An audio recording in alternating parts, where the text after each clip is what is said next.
Live from the Tucson Arena, this Arizona is University Wildcat of Hockey Arizona is Hockey. on the air. It's time to drop the puck with Timothy Gasson, the voice of the Wildcats. Join us let's live head to from the action Timothy with Gasson broadcast Arizona booth. Wildcats Here Hockey. is your Wildcat media team.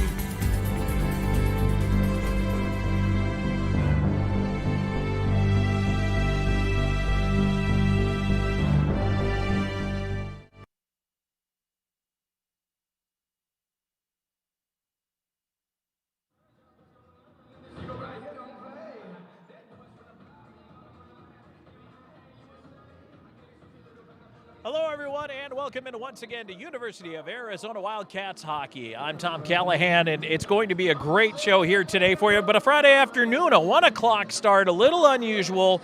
Things, I don't know, does it make a difference to these guys? Some guys like to play in the afternoon. I'll tell you what, I've been at all levels of pro hockey, college hockey.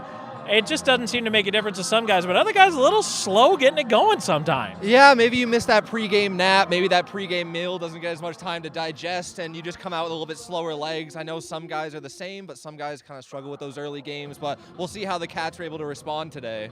Let's talk a little bit about responding because that's important. Last time out against Utah to start the season, the Wildcats lost 2, and Chad Berman, the head coach of this team, said they caught us unaware. He did not like his team's performance whatsoever, so, I mean, the motivation's there. Yeah, getting outscored 8-3 in your first 2 games of the season was not the start they wanted, especially with the success they've had in the past 2 seasons before COVID. But he knows that those were building games. There's a lot of new guys in the lineup, but they are definitely looking for some revenge tonight and definitely looking to take 2 games back against the team that ended their hopes of starting the season off with a win. We do have some re-additions to the lineup, some familiar names, some guys who are getting healthy right now. And, of course, there's always injuries to deal with, but a big, in all manner of speaking, re-addition to the lineup, Ben Jones back in there. Yeah, size-wise, presence-wise, skill-wise, Ben Jones drawing back up. He's going to be on the first pair to start off. Coach Berman likes to juggle those lines, get matchups going, but Ben Jones skating on that first pair will be a big addition on the back end. We'll talk about that because, as you mentioned, there is a bit of a shift around to the lines right now, kind of juggling some guys in and out. And, of course, that has to do with injuries. But what are you looking for today, and who has caught your attention as far as lineups go? So looking at the top 6 today, Jesse Lowell drawing in as a center on the first line with Cusinelli and Malafronte is an interesting look on that line. And then on the second line, you've got Brody Selman centering, George Orfanos on the right wing. And I think that's going to be a really great combination because Orfanos, big guy, a lot of speed. Selman, smaller guy, but a lot of speed, opens up a lot of ice and can make a lot of plays. You know, also for Arizona, it's interesting to know that the Light brothers are something they're going to focus on because of the speed. They're so fast. Arizona knows this, so they're going to try to match speed with speed, but I feel like you can't get too caught up in playing the other team's game. No, absolutely. Coach Berman knows he likes to stick to his schedule, his program. He's going to make adjustments on the fly based on what the team needs, but he's not going to let his team be dictated by what the other team is doing. So I think he's going to look for matchups, for whatever plays best in the U of A's hands. But if those initial line combinations are working well, I can't imagine him making any changes based on what the other team is doing. And the other big thing for Arizona is Anthony Churro will be back in net today. The veteran, just a great leader for this team on and off the ice. As a matter of fact, Coach Berman and I were talking about it. Probably the most active goalie he's ever had in terms of talking, directing the play, letting guys know what's going on out there. But unquestionably, one of the best goaltenders to come and wear this U of A uniform. Yeah, absolutely. I mean, he won the MVP of the WCHL for a reason. He's been an anchor on that back end and net for them for a while. And you need that vocal goalie giving directions, being that 7th defenseman, really helping them find their spots, know where to pick up pucks, things like that. And Churro got a great guy in the locker room and a great guy on the ice as well. Well, we'll take a quick break, and when we come back, we'll have starting lineups up for you, and then we will dive right into first period action. Both starts this weekend, just a heads up for you, are 1 p.m. Pacific time starts. So today and tomorrow, afternoon games. So we'll have both of them for you right here on the YouTube channel for the Arizona Wildcats. We'll be right back.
Wildcats.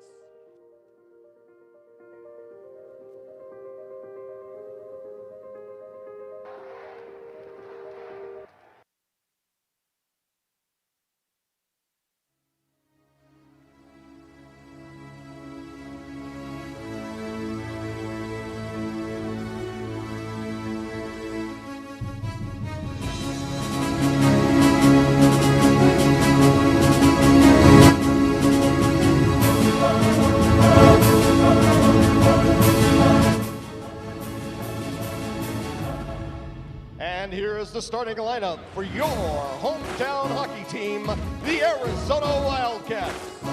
Starting at left wing, number 15, Anthony Cusinelli. At right wing, number 14, Greg Malabrante. At the center position for your Cats, number 18, Jesse Lowell. At left defense, number 17, Ben Jones. At right defense, number 13, Matthew Hall. And in the nets for your Cats, number 30, Anthony Charo.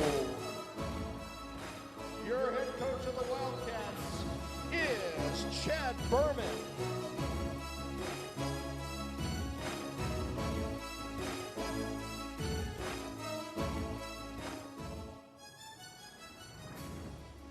Ladies and gentlemen, we ask that you please stand. Gentlemen, remove your hats and face the south goal for the national anthem. Oh, say, can you see by the dawn's early light what so proudly we held at the twilight's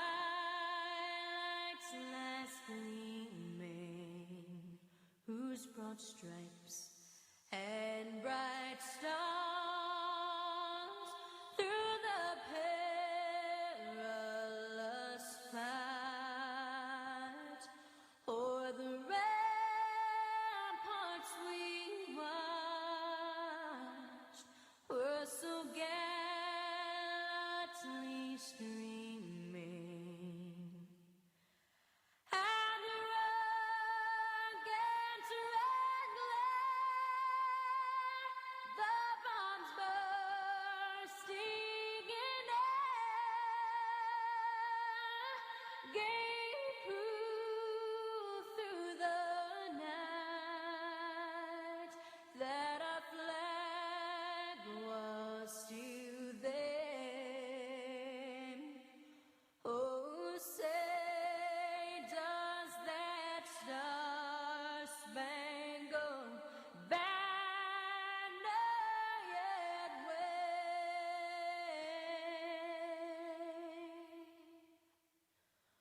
o'er the land of the free and the home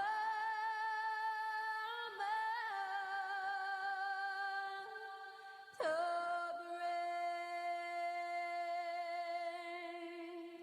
Your referee for Good today's afternoon from contest Tucson is Corey Arena. Sazowski. The linesmen today, David Johnson and Jake Herzog. Tom Callahan here, Sebastian Janik, Eric Kane producing, and we are getting ready to go here for some afternoon hockey bowl today and tomorrow. The Arizona Wildcats hosting the Utah Utes, and in case you missed it in the pregame show, we talked about it, but boy, Sebastian, if there's no greater motivator for this U of A hockey team than trying to get a little revenge for the opening season, or the opening set of the season, where Utah beat U of A twice. Coach Chad Berman still upset, felt like his team wasn't ready, they didn't perform. I gotta believe that that was a major theme they keyed on in the locker room. I know that it was. Jesse Lowell, when I was speaking with him at practice earlier this week, he definitely was looking at these two games as a revenge weekend for the U of A. They know they can play a lot better. They know they've got more in them. They're still trying to get some things organized, but they're getting there. Well, and it is a long season, as we like to say, and we are underway. Starting goaltenders for you, Anthony Churro starting in net for U of A. He's 2-4-0 on the year with a .912 save percentage, 3.02 goals against, opposed by Landon Anderson, 4-2 this year with an .891 and a 3.58. All right, we're off and underway, and in the first minute here, Utah really trying to push on into the Arizona end of things. There's a shot that was blocked on its way through there as Mickle tried to squeeze that one through. And, you know, we were talking in the post game about these early starts, these 1 p.m. starts. I think, you know, the things could be a little bit sluggish out here on the gate, but I like the way the Cats were able to keep things to the outside there, you know, get things off the boards out of the zone, and they'll try to get something going here themselves. Well, there's a turnover on the forecheck. Centering feed is tipped away to the point, went off Timor, but that will allow the Utes to break to center.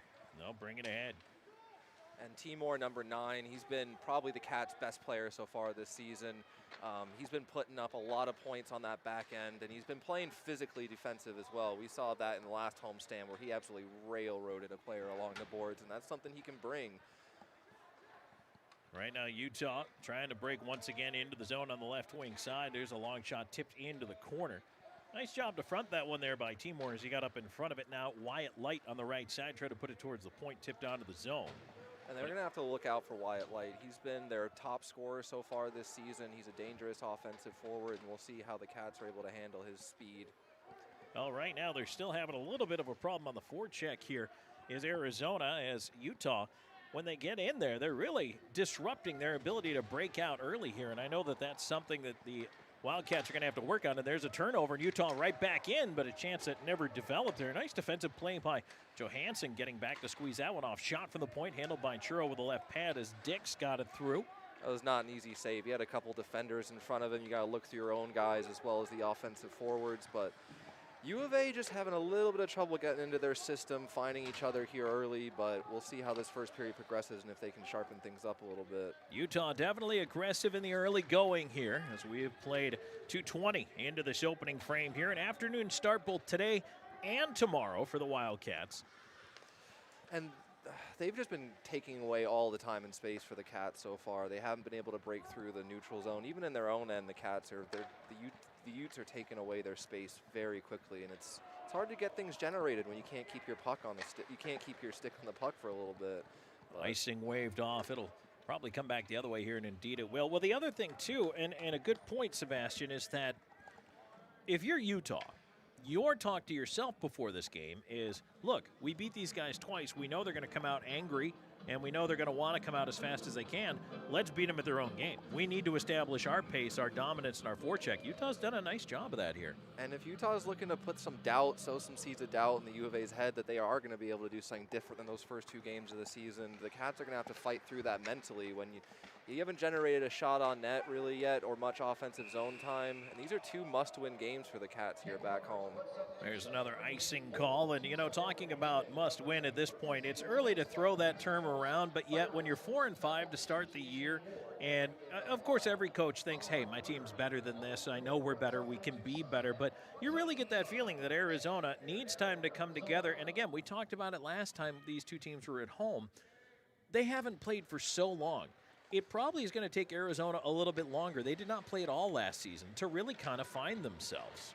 Oh, that was a massive hit along the boards there by number 5, Dix, for the Utes. They are not afraid to throw the body. You know, I think when we saw, CSU in here the last time the Cats were against them, they really didn't play much of a physical game. The Utes are giving them a different style of hockey here so far. Marshall, Josephson, and Marquis up front right now. Hull keeping it in on the right side. Swing it around to the left point. Timor will take it back up to the point, get it across. Hull has a lane, shot blockered away, rebound to the far side. And this is what the Cats need right now, some time in their zone to set things up, just feel like they're getting their offensive legs under them and not feel like they're scrambling in their own zone for too long. Right now, Utah trying to alleviate the pressure. Puck to the point, held in by Hull once again. In behind the net, Josephson over there, trying to get a little help there. Marquis Can't keep it in, and now just bank to an open wing. Utah will alleviate the pressure. So the first real good shift, I think, for Arizona of the game as far as keeping that pressure on. And it's coming from that bottom line, that fourth line of Dawson, Josephson, and Marquis. They had a lot of energy in those 2 games back here in the TCC last time. And Hull and Timor, 2 veteran guys who are not afraid to pass the puck back and forth on that blue line to try to open up some space. They both are composed, veteran defensemen who know each other and, know this building well, and they play comfortably up there on the point. Normally we talk about weathering the storm for the visiting team. The home team comes out a little hotter out of the gate. I think it might have been the opposite here as things are settling a little bit. Hopefully Arizona can keep the momentum here with his draw coming up to the left of Anderson. In for that face-off is Jesse Lowell. He wins it back, but out of the zone. And the Wildcats must regroup. So we'll see if Arizona can keep that pendulum swinging back the other way here as they try to get in on the forecheck, but the pass in is knocked down, but kept in on the left side. Nice play off the skate by Hedgecote. He'll center, and that one is tipped away by Paulo. Hedgecote there doing a good job taking away time and space, not letting that breakout be too clean right away. Now Utah trying to use its speed through the neutral zone, but they get plugged up a little bit on that left wing. Ends up with Cusinelli. He'll flip it off the glass and out. And it'll be sent right back in by Utah. Once again, they'll move in on the forecheck. And Utah is a team that does not give you as much time to figure something out here as we see Timor moving the puck ahead. And now breaking into the right wing side, here's Lusby. Lusby leaving it up top. A shot, that one sent wide. Kind of went off the toe of the stick of Orfanos. Yeah, just wasn't able to settle that one down and get a shot on net. But this is the puck possession and cycling game they need to have it so in this first period. Chance ends up towards the right point, kept in, turning with it. A chance, there's a wrist shot and buried right in the pads there. Anderson out to handle that one, but Selman, smart play to put it on net. You also get the offensive zone draw out of the deal. Yeah, I mean, even if you shoot it right into the center of the goalie's chest, I think the Cats are going to take that at the moment just to get, something established, get some confidence. But Orfanos there on the near side did a great job along the boards to win that puck battle and get it to Selman, who found some open space. Face-off is kept in by Arizona, and the Wildcats now with a chance. There's a shot stopped on the way through. A chance, stopped again. What a right pat save there by Anderson, right on the doorstep. Once again, it was Selman. Brody Selman is able to find those soft spots, and he was not brought in here, or when he came on this year, he was not expected to produce the way he was, but Coach Berman just said he's such a hard worker. He finds ways to generate opportunities, even when he's not necessarily, that 100% offensive gifted guy, but good composure there. Boy, pesky forecheck here from Utah, but Arizona manages to break it. They'll move it up. There's Selman again with a little drop pass for Lusby, but he couldn't get a shot away. Arizona in the middle of a change here. Got to be careful, but they execute that hole on the right side of his own zone, but he turns it over in the slot. Here's a chance for Moeller to his right. His wrist shot is blocked. Big block there by Ben Jones. He's a guy that, you said he's a presence coming back into the lineup physically and, what he means to this team, and willing to play, first game back from injury, he's willing to block a shot there without hesitation. That's the kind of play you need. Arizona trying to push into the Utah end, but they'll chop it right back down, forcing Churro to play it. Scoreless here in the first, 6.5 minutes gone by. A little dipsy doodle at the line there, but kept it onside. Nice job by Meyer, but eventually he lost the puck. I think he psyched himself out there, and he thought I thought he was offsides before the ref even called it, and kind of didn't know what to do with himself there. But Churro, that's interesting. Churro looking for that breakout pass to Meyer. Trying to get things going, stretch the ice a little bit, and that's one of the ways, Churro's not afraid to handle the puck. That can also take the pressure out of that Utah forecheck, too. When your goaltender is not always waiting for a defenseman to come back, he can headman the puck himself. Sometimes that'll take a little bit of that fire out of it. And one thing I've noticed here from the Utes is number 25, Alexander King, captain of this team. He has been very physical early on. Chance in the slot is blocked there. It goes off a shin pad, and puck is to the line. Did it come out? Yes, it did. Arizona had to tag up. Now they'll come back in. And this fourth line coming back out here, hoping to generate some, get some forecheck, get some board battles, but went through the skates of Marquis. They did a great job last time. They really were the first line to get it going for the Wildcats here. And you know what?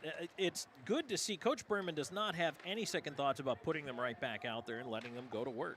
No, he trusts every one of his players.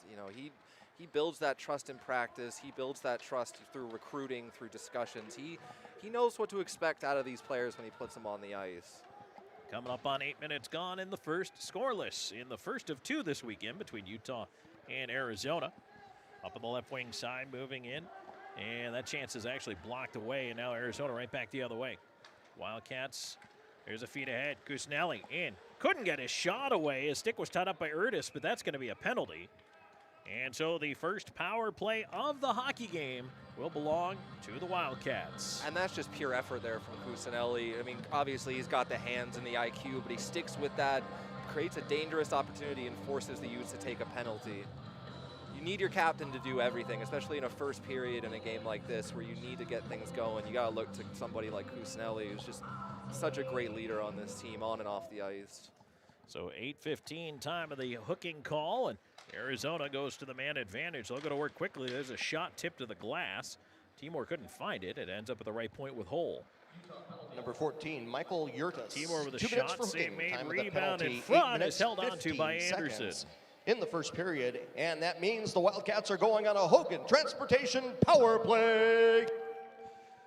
Jesse Lowell not afraid to mix it up early down low. You know, he's going to take a couple whacks at that puck on the, you know, even though it's the goaltender's got it. Lowell is a feisty guy, and he knows they need that tonight, this afternoon. My apologies. You know, that's one of those, you have to get used to the this afternoon. That could be a tough one. Yeah, I think I might have said this evening about 3 times so far, so sorry for that, but I think everyone's adjusting, but. Hull keeping it in right side. Timor into the slot. There's a shot blocked off a skate. Ends up in the near side corner. Now fed to the left point. Up top once again. Hull over to the right side. Timor down low into the slot. Another shot healed wide once again. As clearly they're trying to get it set for that one time there. There's a shot blocked by the traffic in front, but just having a little bit of a struggle getting it to work. Timor. There's a lot of bodies in front of that net. A lot of traffic. Great shot there from Cusinelli for Timor to find him. You know, I really like the way they work Timor down on this right side and keep Cusinelli up there on the left. Timor with a chance, right Petsy, rebound shoveled up over top of the net. Utes try to clear it around, and they'll bounce it out of the zone. You don't always score on a power play, but you always want to generate something, and the Cats are definitely generating some dangerous chances. Those seam-to-seam passes from Timor to Cusinelli, those just great composure to get those passes across right through the middle and get some dangerous shots. Back in, U of A pushing with time winding down to the power play here. 27 seconds to go on the man advantage. They'll try to quickly set things up. There's a shot by Orfanos, did not get through. Ends up in the corner with Meyer. Orfanos will switch, go into the corner, try to shove it back door. Bouncing puck, and that one coughed up. Utah now pushing for a shorthanded chance up the left wing side. Wyatt Light cutting to his right. A shot. He missed the net. And Wyatt Light, the dangerous forward we were talking about. He's got a lot of speed, good hands. Churro there stays tall, doesn't give him much to shoot at, and forces him to go over the net. It cleared back down. This will be icing as the power play had come to an end. Arizona 0 for 1 with the man advantage. 9:37 to go in the first period. Scoreless between Utah and the Wildcats. The Cats looking a lot more composed on that power play, though. I think that's something that they can use to just steady themselves, say, all right, didn't have the best 4 minutes of this game, but ever since those first 4 minutes, the Cats have really adjusted well and kept the offensive pressure on, aside from that shorthanded bid there from Light. And, they really were trying to set up Malafronte for that one time in the slot, and they had it a couple of times. He was in that soft space there, but unfortunately just couldn't quite find some solid handle on the puck there in those passes across. Yeah, and the Utes were doing a decent job of plugging up the middle with sticks and bodies, and there's going to be a little bit of nastiness here down the corner, I think. Yeah, and let's see, did we get, I don't know if we're going to get them both going now, as there was a wrestling match there between Wyatt Light and Will Josephson. Play was blown dead. Not entirely sure why, unless they were going to call both of them. Doesn't seem like Light's making his way to the box. He kind of tackled Josephson down there in the corner. I got a feeling there's going to be a little bit of chippiness here tonight. We saw it in the third period in the last homestand, but this is right off the bat. There's been a lot of big hits thrown and those little extra wrestling matches behind the play. Oh, I think, okay, so during the play. I saw a foreign object pop on the ice there. I think it was an extra puck that might have been caught in the netting from warm-ups, and that's why they blew it dead. It fell into the corner by the Zamboni doors. And I thought, at first I thought it might have been a piece of gear, but I think it was an extra puck from warm-ups. That explains the whistle. Bouncing puck in on net is steered wide of Churro. And now a chance once again for Arizona to move it out. I will say this. It really looks like, Sebastian, since that opening, I'll say 2 to 3 minutes, Arizona seems to have come through that where Utah was really attacking them a lot and pushing them back, and now far more balance to the play. Yeah, I'm not sure if they're just finding their man better in coverage. They know where to be better, but they've looked like a different team here. And Cusinelli with some slick moves, taking the defender off his skates, breaking some ankles there. Timor tried to creep down for the right point. His shot is blocked, and now it's cleared out of play. We're going to whistle with 8:31 remaining here in the opening frame. And right now, scoreless so far, but not for lack of opportunities. We've had a couple of good chances for both of these hockey clubs so far. Yeah, Anderson from the Utes has made some big and close saves, especially those couple on Selman, and then Cats have popped 1 or 2 over the net, missed a little bit. Orfanos had a chance to slid off the tip of his stick, but if they keep generating chances like this, you got to think one's going to go in at some point. Arizona winning the draw. There's a shot that is tipped wide. Hedgecock trying to get it through. Dick's looking to clear. Puck bouncing on that far side wall. Malafronte trying to help out. Comes up with it to the point and sent right back down the wall by Hedgecock. Now Timor pinching once again. Timor very active down from that right side, trying to make things happen. Tipped along the wall, off of Timor, tipped out of the zone. Utah will change it up in behind the play, and now Arizona will do the same as the Wildcats reset the break. That was good puck support there from the rest of the Cats. Timor was trying to stop that puck, make a play, just couldn't quite handle it. And we're going to get another power play here for the Cats. We do. Selman tripped down, and that one was pretty blatant right in front of the referee. Yeah, and you always see the guy going to the box shaking his head. Doesn't always seem to understand exactly how did that happen. He's pleading his case to the refs, but you can shake your head and point to the ice all you want. He's still going to the box. I have never met a player who thought he committed a penalty. Absolutely not. But Selman with his speed is, he's got good speed. He's got good quick feet, and he was able to get around that defenseman and draw a penalty there. Antonio Najera. 2 minutes for tripping. Time of that penalty, 12 minutes, 16 seconds in the first period. And that means your Wildcats are on a Hogan Transportation power play. And they're going to start off here with the second power play unit to try to make something happen. Here's Selman turning in the corner, getting it down. Johansson, will we see the wraparound? Loves that play. Selman on the right side of the dot. Works his way in, lost the puck, kept in up top. Jones here keeping the puck in, getting it down to Meyer, back to Jones. I'm going to try to settle things in here a little bit as Fisher with a wrist shot, tipped into the pads. Oh, good save there by Anderson on that redirect. Nice position by Johansson in front of the net. Oh, that was actually Orfanos, my apologies, but Orfanos and Meyer going back and forth along the boards, and that sets up that scoring chance. And so the face-off will stay in the zone. I'll tell you what, Anderson has looked pretty good early here. He has. He has. In close, shots from the point, he seems like he's tracking pucks well. Doesn't look like he's going to be easy to beat. Not giving up a lot of rebounds either. No. So they've got Timor on the right side here to start this face-off as he'll fan back to the right wing and carry it down the wall. Backdoor feed. Cusinelli, a shot. Anderson the save. They have looked for that play at least 4 times so far in these last 2 power plays. Timor knows the type of wrist shot Cusinelli has if he can skate in, and Timor has great hands. That's why he's the leading scorer on this team right now. He'll keep it in on the right side. Puck free over to the far wall. Dick's trying to move it onto there. A bouncer and kept in. Cusinelli looking on the right side. Backdoor feed tipped. Oh, dangerously in front. Another chance. Fanned on in front of the net by Malafronte. Oh, tough one there. Utah able to clear. That is one that's going to haunt him. They really had a great, and that IQ play from Cusinelli to pinch in at the exact right time to intercept that puck. Whoa. Malafronte decked from behind, ends up on the puck. Still not out, though. Held in here's Lowell. Yeah, you look at the new NHL cross-checking rules. That might that would be on the tape. I would say so. Cusinelli's shot is blocked in front. Half minute to go on the man advantage for the Wildcats. Still scoreless here, just under 6 to go in the first. A lot of possession for the Cats right now. They're doing a good job winning puck battles, but the Utes are not giving up on anything. They've been physical throughout this penalty kill, and they've had a lot of sticks in those lanes, but those seem passes between Timor and Cusinelli. If they allow those much longer, Cusinelli's burying one of those. Yeah, they've got to cash in at some point, you would imagine. All right, back up the right side once again. Here's U of A pushing into the zone. Josephson leading the way. Marshall over to help him out. Marshall feeding it up to the left point. Onto the right wing side. Shively with the wrist shot blocked in front. Rebound is sitting there. What a left pad save by Anderson, and they score! On the rebound, finally they shove it home. Will Josephson gives the Wildcats a 1-0 lead. And this fourth line, Marquise, Dawson, Josephson, they do not quit on pucks. And, you know, Dawson Marshall, the brother of Bailey Marshall, who was an absolutely fantastic player for this program, you got to think with his brother departing after the COVID season, you know, he's playing for his brother a little bit here too. And that line has no quit in them, and they generate a lot of chances there, and finally one bangs into the back of the net.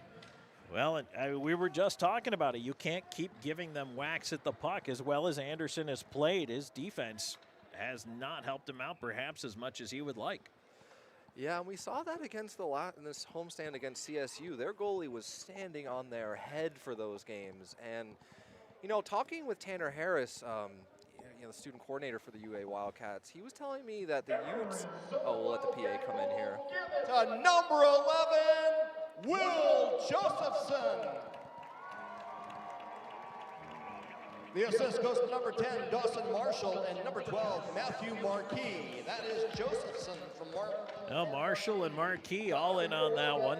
The entire line getting it. And you know what? Again, as the puck cleared on a play, I mean, we talked about it.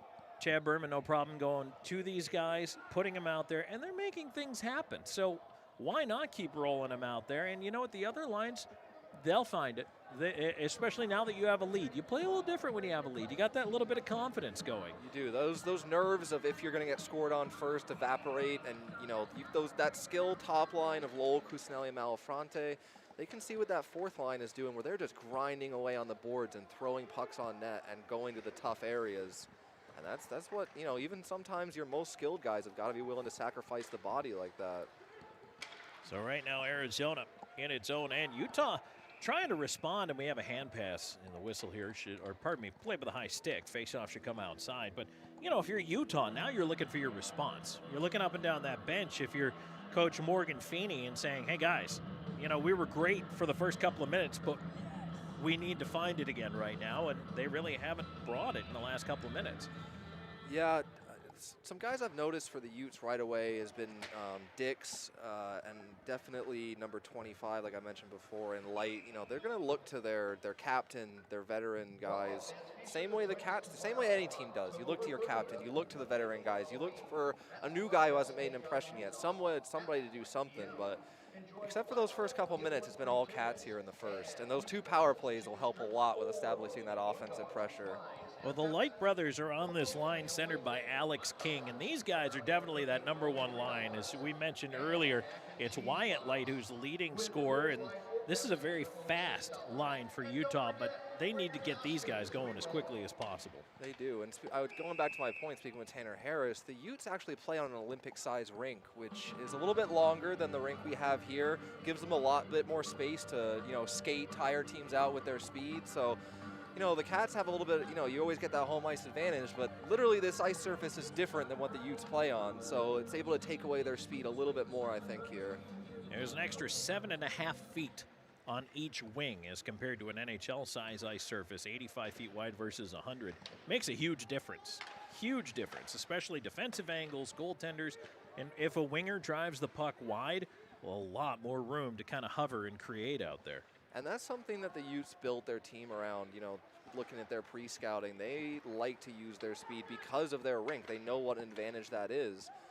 And some plays like this, you know, throwing it down the ice, looking to get a guy in first, you know, maybe that's something they're used to, but it's going to be a bit different here in this afternoon against the Wildcats. Churro will hang on to that puck as it drifts in on him with 3:58 to go in the first period, and the scoring has been opened. Josephson from Marshall and Marquis at 14:39. And Utah with a rare offensive draw here. And they will control the puck, trying to set it up. But again, turned over, and the Wildcats able to move behind the net. Jones will feed it to the other side. That pass tipped on out of the zone. Utes here trying to break something in, but not a lot of tape-to-tape passes, and that's the thing the Cats have done really well, is not give them space, but that's a soft spot to leave a forward open right there. Well, the quick chance there from Langenbrunner on the left wing side. ends up back around the near wing. But you're right. I mean, it's just that quick little pass, a chance. And that's the thing. You're only up by a goal here. And Arizona was unable to convert, although had good pressure on both of its power plays. It's still just a 1-goal lead right now. Yeah, they've had a good solid first period, but it could change here, in a split second, obviously. So they need to realize that, not let the Utes, push back too hard. Norfano's here breaking the puck out. Working on the left wing side, looking for a little help, trying to leave for Lusby. It was chopped away into the corner, and that one cleared off the glass and out of play. So the face-off will stay inside, or yeah, it should stay inside that Utes zone. And one thing was Orfano's he didn't have a lot of space, but basically through pure brute force created some space for himself and got a puck in there. And he's a guy who doesn't have a lot of points on the season so far, but the Cats still think his best is yet to come. Meyer, Litwin, and Johansson out there right now for the Wildcats. As that puck is cleared down past Timor, this should be an icing call, and it is. With 2:51 left to go in the first. And one thing I like about the Cats is that they haven't given up a lot of icings themselves. They're not just throwing the puck into an open area hoping for something good. They've been a little bit more deliberate with their passes and their breakouts. And that's led to some great scoring chances too. I mean, Cusinelli was able to dance through a couple of guys on one of those breakouts, but got to keep the pressure on for these next 3 minutes. You want to go into that locker room with that 1-0 lead. You don't want to be going in there thinking we gave up a 1-0 lead. Or pushing it up to maybe 2-0 here is Arizona with a chance. And Johansson wraps it in front, save Anderson, rebound, and he stops that one as well. Meyer couldn't get it to go. Utes back on the attack, though, quickly up the right wing side, and the puck turned over in the slot. Arizona will clear. And Paulo fires it in and right out of play into the netting over there.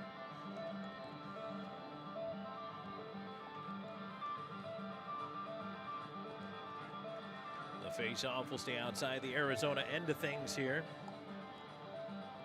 And speaking of that, different ice they have back home for the Utes, on the road they're 1-2-1 this season, which, they've been a pretty decent team, but it seems like the road has given them a little bit more trouble than at home for probably, some reasons, more than just the ice, but it's got to suit their style of game. But they have not been able to cycle much or generate much. And that pass hopped away from Dix. He was not ready for that carom off the wall, and now perhaps a chance for Arizona, but that is broken up there. Noonan getting back to disrupt it. Wildcats trying to work through a change and a tangle of bodies at center. Noonan ends up with it again, just slides it into the Arizona end. Backhanded out and cleared away from Marshall. You had Litwin almost putting one of the Utes players into the photographer's box down there between the benches. Shively and Fisher, an interesting combo here. Two new guys to this team, two smart defensemen playing together. They will have to reset things back at center here. Utah looks like they're trying to maybe stand up a little bit more on that on the Arizona forecheck, I should say, at the line, not letting the Wildcats really get the puck in and establish quite as much. And when the Cats have been able to get it low along the boards, and they've had a couple wraparound looking chances and then just straight net drives, but if they can break them up at the blue line and take away those chances completely, the Cats grinding style so far here won't work quite as well. But like what I'm seeing here in terms of controlling the puck well, playing smart. Haven't seen any big 2-on-1s given up or anything like that yet, and we know how fast the Utes are and can generate those easily. Well, here's Light driving the right side. Ethan Light trying to leave it off. Wyatt Light, the half wall, and he is bodied up, lost the puck, and it goes to center. Sent right back in by the Utes once again. Hopped over Churro's goal stick, though. King tipping it into the high slot, rolling puck drive, and that one is ripped wide. Under a half minute to go in the period. Those rolling pucks, you get those kind of knuckle puck, absolute bullets coming in there. But Churro standing tall, taking away space. You can force guys to try to pick corners. They're going to miss a lot more than if you're off your angles and there's a lot of net to shoot at. Utah in the final 10 seconds of the period here, still trying to generate something, but the puck tied up in the corner. Timor is going to hold this and just kill these couple seconds off. Light, absolutely giving it to the back of Timor there, but he's a sturdy, strong guy. He can weather the storm. And so we do head into the locker room with a 1-0 lead for the Arizona Wildcats. And You know, kind of looking at the period that was, Utah started out pretty good and had that pressure coming, that forecheck. They really seemed to have their speed going, but it looked, I mean, Arizona just really, I think, needed a couple of minutes to get the wheels going. Once they did, I thought on balance, the Wildcats were better in that first period. They were, and during those power plays, I think it settles your mental game down. It lets you just relax a little bit. You know, take your time, feel the puck on your stick, and just get into the game. Early power plays can be really helpful for getting your line. But here we see the fourth line, which you don't have any of those guys playing on the power play, but they were able to work hard, bang pucks on net, and one gets through. But I still think there were some dangerous chances there in the last couple seconds. You know, you saw that point blast. That was, you know, Churro doesn't see that. Who knows where it goes. They had that shorthanded bid, which could have challenged Churro, but he hasn't seen a lot of rubber this period. You got to be thinking he's going to be pretty fresh coming into the second and third period. Sebastian, what do we have coming up for us here in this first period intermission?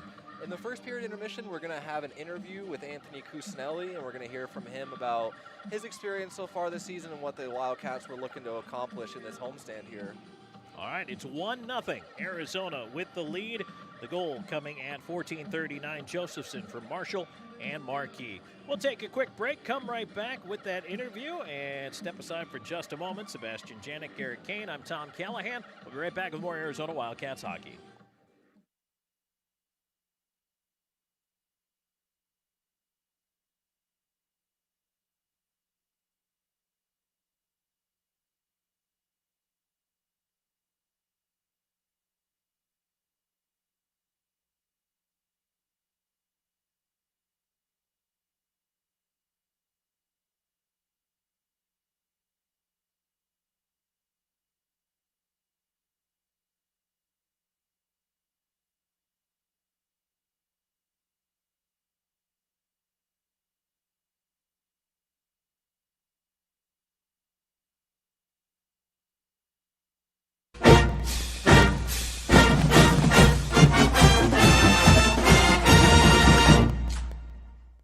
Hi, my name's Sebastian Janik. I'm here with captain of the U of A Wildcats, Anthony Cusinelli. After coming off a road trip, what did you guys feel like you were able to build on there, and what are you hoping to bring back to the homestand here?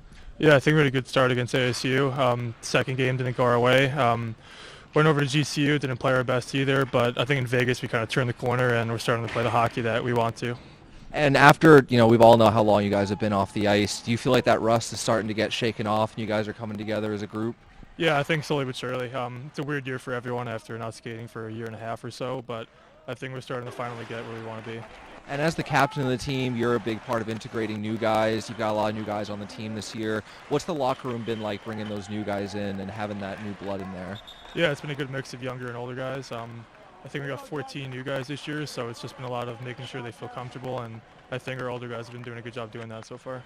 And you're coming back home to play Utah now. That was your first 2 games of the season. From then to now, what are you guys trying to do better to get those wins here on home ice? Yeah, I think we're a much different team now. We've learned a lot since then, and we're excited to get back against them and get our revenge, hopefully. All righty. Thank you so much. I'm Sebastian Janik.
Indeed, they are back out on the ice. The Arizona Wildcats with a 1-0 lead, 20 minutes in over the Utah Utes. Tom Callahan, Sebastian Janik, Garrett Kane here with you this afternoon, and coming to you live from the Tucson Arena in downtown. And two back-to-back afternoon delights, if you will, between these two teams coming up here today. The first one, we are one period into it so far, but already a history between these two teams this season as Utah delivered Arizona a pair of losses to start the season.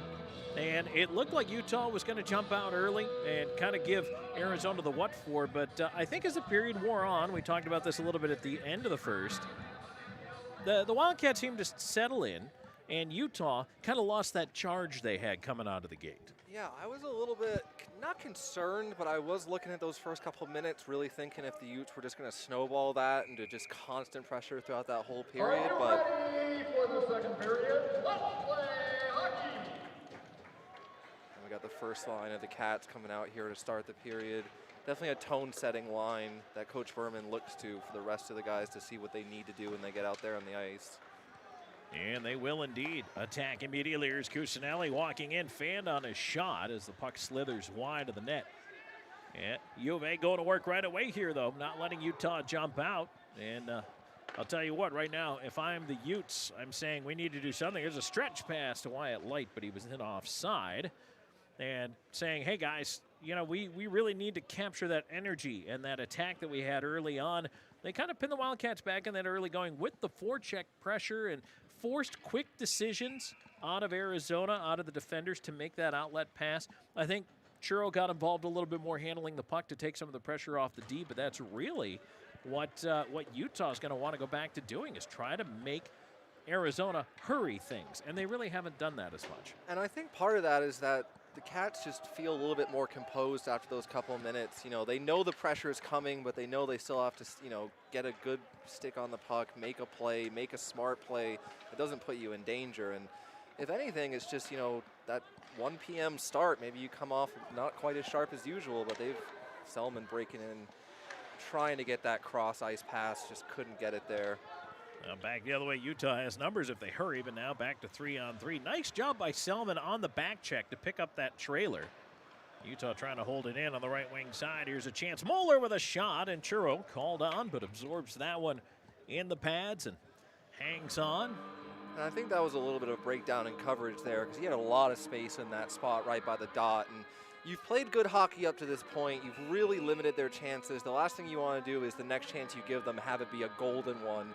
But Churro, you know, solid, you know, had his angle, had a good look, you know, wide look at it. So that's all you can hope for. But it looked like the two Wildcat defensemen got caught kind of looking at the puck there a tiny bit. Timor is going to swing it around. Meyer with a tip ahead, trying to catch in stride a streaking Duke Litwin. Unable to do so, but no icing on the play. Wildcats do tie it up, though, in the Ute zone.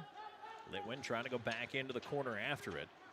And Litwin's not a big guy, but he is not afraid to get into those battles along the boards. You know, his call for this season was for the Montreal Canadiens to win the cup. We'll see if that comes to fruition, but Not off to a good start. no. But Litwin's a man of faith. You know, he's a man who believes in his team, and, Boy, you better be. and he believes in himself right now. And he's been playing some good hockey. And as a smaller guy along the boards, you got to use some craftiness more than just pure strength. Arizona, I'll tell you what, and that's the kind of player, regardless of physical size, I think that's what Chad Berman really wants to build here at Arizona with his program. Guys who go out there, play with energy, play with heart, intelligent players, but, you know, are able to bring that every single night as we get a delayed offside call there. Hedgecock pushing in a little bit too early. The puck will come back outside the zone. But I really believe that when you look at what Arizona is building here, that is the type of player they want with that determination, the grit, the energy. That's it. You know, and the best players, you know, in this team's recent history, guys like Anthony Cusinelli, Bailey Marshall. You know, you had I can't recall his name at the moment. His mustache is stuck in my mind. You know, Manny Rowe. He was another. How can you forget Manny's mustache? I can't forget the mustache, but I forgot his name there. But either way, those are guys who have helped change the culture of this program. Absolutely. There's a chance in on goal. Anderson able to come up with a rebound. Well, we haven't seen a puck really come off Anderson all that much in this game, and that was only a little glimpse of daylight, but Wildcats on it. And the one time he did give up some rebounds around the net was the one the Wildcats were able to pot. It was just, banging away in close, and it ends up in the back. It wasn't anything clean or anything pretty, but it was a good, hard-working goal. And Anderson, you challenge him enough, one's going to pop out as a rebound at some point. Well, and that is where the goaltender Anderson needs help from his defense. He can't do it all. There's an icing coming up here against Utah. And, in that case, that goal, as you mentioned, it was a scramble. The puck stayed loose. And he made probably 2 or 3 saves in that sequence, but just couldn't bring it in and hold on to it. And, your D needs to be able to clear that front of the net, either take the man or take the puck, one or the other. And it just wasn't there. Well, as a matter of percentages, you can't do it 100% of the time. Good teams are only going to do it, 80% of the time. So you keep giving the U of A chances, but we'll see if the Utes can do something a little bit different on this forecheck. Wyatt Light feeding it right up the middle, and out of the zone it goes. King just wasn't ready for that one. Otherwise, he would have had a lot of space there, right in the middle, about a foot away from Churro. And this is the high energy line for this Utes team, and the one they would really like to see get it going here. And here comes Wyatt Light with that speed over the blue line. Good job to take the body there, and Churro, that 7th defenseman, able to alleviate the pressure a bit. Yeah, you like to see that. Get up, get a shoulder on a guy, get a stick on a guy, especially with that kind of speed. Yeah, if you play him just off of, if you're stuck staring at his puck and he pulls a dangle and you're left in the dust, you really want to play the body and just eliminate any chance of that. Turned over at the Utes line now. A chance here as they try to move up quickly on the right wing side. Hooked up into the slot, but Holb, he was trailing the play and is able to clear it out. That lead there, Mickle really had no chance, and now offside whistled on a break pass there for Lowell. Oh, I thought he was in there clean. That was a close one. That was a close one. It was close, but they whistled that one down. A great heads-up play there from Hull, though. Not always known for his offensive acumen as much, but that was a great little breakout pass to find Lowell in space and just a slight bit early on the offsides. So now Arizona unable to control the draw. They'll have to chase it back into their own end, slip it off the glass, bouncer to the point. That does get out. And with 16 minutes left in the period, 4 already played in the second. The Utes, again, just trying to establish some offensive pressure, but I'd say the Cats they've had a little bit more pushback from the Utes in their offensive time as well. Lowell trying to move it along, one-handed into the zone on the left side, and chased down by Malafronte into the corner. Can't come up with a puck. Lowell holding it on that wall for a moment, but now puck free right in front. Malafronte pesky there, but Mickle able to pull it out of trouble. Dumped in here to the near side boards. Another big hit on that forecheck. Mickle centering, but nobody there for it. We really haven't seen as much hitting as I thought we might in this one. Malafronte back in, try to slide it in front, and Cusinelli centers, but that one is picked off by the D and cleared. They are looking for those centering. Oh. And now turned over on the right side, moving in. Moeller with a long shot. Churro fought it off. Boy, nice job crossing over, using the D as a screen there. Yeah, that was a great offensive chance. And Churro not able to snag that, but his glove has not been in use much tonight, so that arm might be a little bit cold, but he's able to deflect it, make sure he doesn't give up a goal, when his team has really been been the dominant team here so far. Hedgecoe keeps left point, his shot. Anderson a right pad save. Fed over to the far side, centering quickly, and that one is forced wide by Lusby. Now a chance towards the front. Shelman ends up at the right side, cycles up to the right point. Timor shot, that's blocked. Rebound, Timor trying to hold it in. Bounced over his stick away to center. Great stop up there by Timor. Selman quickly back in, left side. Looking in front, a shot off the outside of the net. Puck came back to him. It's almost like he's got it on a string. Lusby with it. Left half wall. He'll feed to the left point. Hedgecoe off his skate, has to hustle, can't keep it in. They'll turn it back now for the Wildcats and move it right back in. Selman, left wing. Grabs it behind the net. Out in front, try to shot. That one in on goal, tumbling towards the net. And no, it did not go in. I'm not sure who covered that one or how it stayed out, to be honest with you. Now we got some pushing and shoving in front.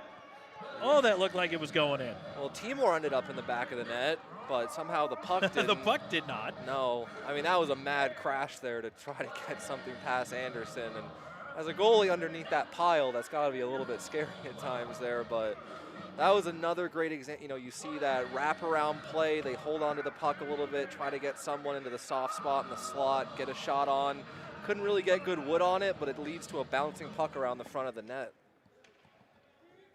Face-off is put outside the zone, and I'm sure Arizona wants to see more of that. Crash the net, get the pressure in there. I mean, Anderson, if he can see the puck, he's going to stomp it all day long.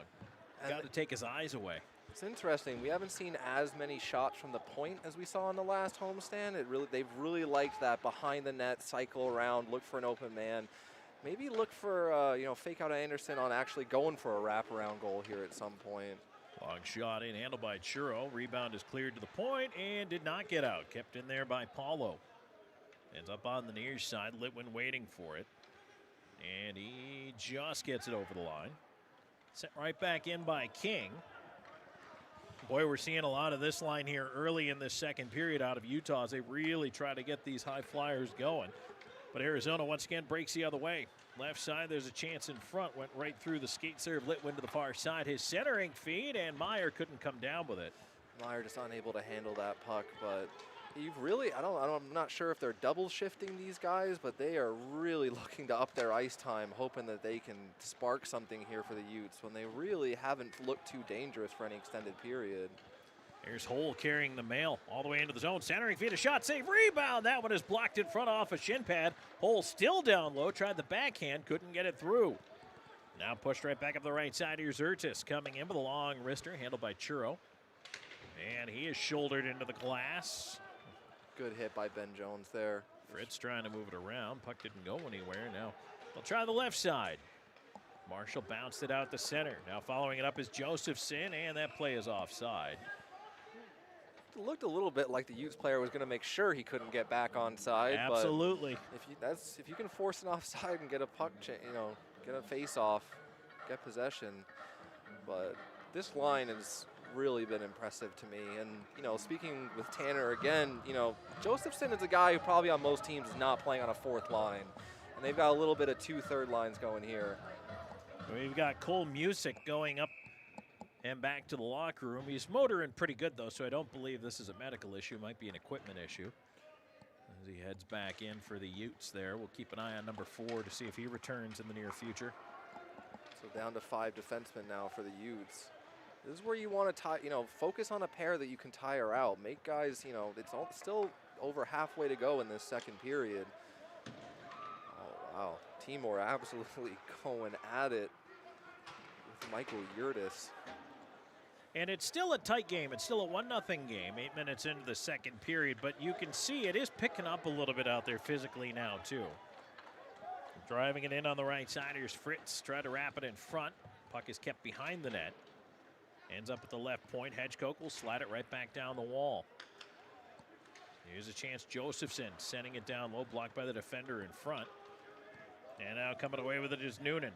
Noonan up the right wing, looking to the middle. Noonan, a wrist shot, sent it high. Wraps its way all the way around and down the ice. A little bit of a fire drill line change there for the Cats. And now it's, you talk about the stretch pass. Anderson trying to help his line mates out there by firing that one up, but nothing comes out of the opportunity. Try to catch Arizona in the line change. Meanwhile, the Wildcats will build the momentum back. Left side. Moving it ahead is Lusby as we see a little bit of a line shuffle here as the puck kicked to the glass. Yeah, Lusby out here with Lowell. I think they're going to try to change it up. I think that fire drill change had 1 or 2 guys stuck, but they'll get a full line change here. Moeller's shot tipped into the glove of Churro. He will hang on to it. With 9:09 gone in the second, 1-0 Arizona. Josephson, the only goal of the game, back at 14:39 to the first from Marshall and Marquis. And that is how we've gotten here. The other thing that's interesting to mention is while the physical play is picking up a little bit, the only 2 power plays in the game belong to Arizona. And right now, if you're the Wildcats, you don't want to end up in the box. You certainly don't want to give the Utes any chance with a man advantage to get the momentum back. No, you certainly don't want to, let your guard down and, not chip back and not hit back. But you got to play disciplined and smart here. With a 1-goal lead, you give them that momentum on the power play, and this could be a very different game. So it's that balance of physicality, playing hard, but making sure you don't draw anything. Puck is kept in by the Utes. A shot ripped wide of the net. Ends up at the right point, held in there. Odin feeding it down the right side. Wyatt Light trying to work his way free, but the puck is taken away, and Selman will come up the left side with it. He'll lead the rush. On the wing, looking in front. Selman will wrap it behind the net. Took a wicked slash, but kept the puck. Fed to the right point. There's a chance, blocked off a shin pad. His hole couldn't find any daylight. Selman in that right wing corner, trying to push his way through the check. Apollo feeds it up top. There's a shot by Jones, missed the net. And Selman, what an individual effort there to win that puck battle and get a tape-to-tape pass to his defenseman for a shot from the point. Just couldn't quite find the net on that one. Right back in come the Wildcats, left side. Left off, here's Johansson with a wrist shot. Save Anderson, big rebound in front. They couldn't get to it though. Fed back around on the far side. Now stepping away from a check is Ethan Light. Now he's bounced off the puck. Cross ice feed, Jones with a roller. Left wing, his wrist shot, save Anderson. Big rebound again in front, swept away to the point, not out. Hole over to Jones. He'll fling it towards the front of the net. Blocked on the way through and cleared down. And this will be an icing call against Utah, who right now back on its heels a little bit. And you've got multiple Utes guys, you know, sticks on the knees, bending over, trying to catch a breath. This is a shift where I think the Cats can really, you know, get something going as we see number 4 getting back on the ice. Must have just been an equipment issue real quick, but back to 6 defensemen. Chad Berman elected to stay with the same line here of Litwin, Johansson, and Meyer. You got Timor and Hedgecock back on the point. Straw coming up to the right of the Utes net. They control and they're able to clear. No icing this time, and they'll try to get at least a partial change on. Now pushing up on the right side, Moeller, cross-ice feed, didn't connect. And Timor knocks it away into the corner. Mickle down there, trying to make something happen. It's cleared away. Meyer will end up with it. They'll swing it across, looking for Litwin. He can't come up with the puck. Almost stole it. Almost a little flyby pick there, but just couldn't quite grab the puck. Noonan bouncing it in. Churro leaving it around. It ends up Hedgecock. Feeding on the right side. Meyer tried to bank it out, hit the ref. Timor tied up on the wall. Oh boy, dangerous play in front here. Hedgecock trying to clear it out. A little bit of a scramble here. Not their best breakout from their own end they've had, but Meyer, I think, just not quite realizing how tight against the boards the ref was there. At least Arizona was able to kind of bail themselves out here. They'll resume the forecheck. 8:13 to go in the second. 1-0. Arizona in the lead. And the puck fed over to that far side corner. And right now, I mean, Utah, I feel like they're almost going to a little live by the sword, die by the sword. They're going to try to apply the pressure, but they also feel like they're going to give some things up going the other way here just to get it going. And that was just what happened right there. You got guys coming up in the play trying to pressure, a good little stick handle, and you get around them.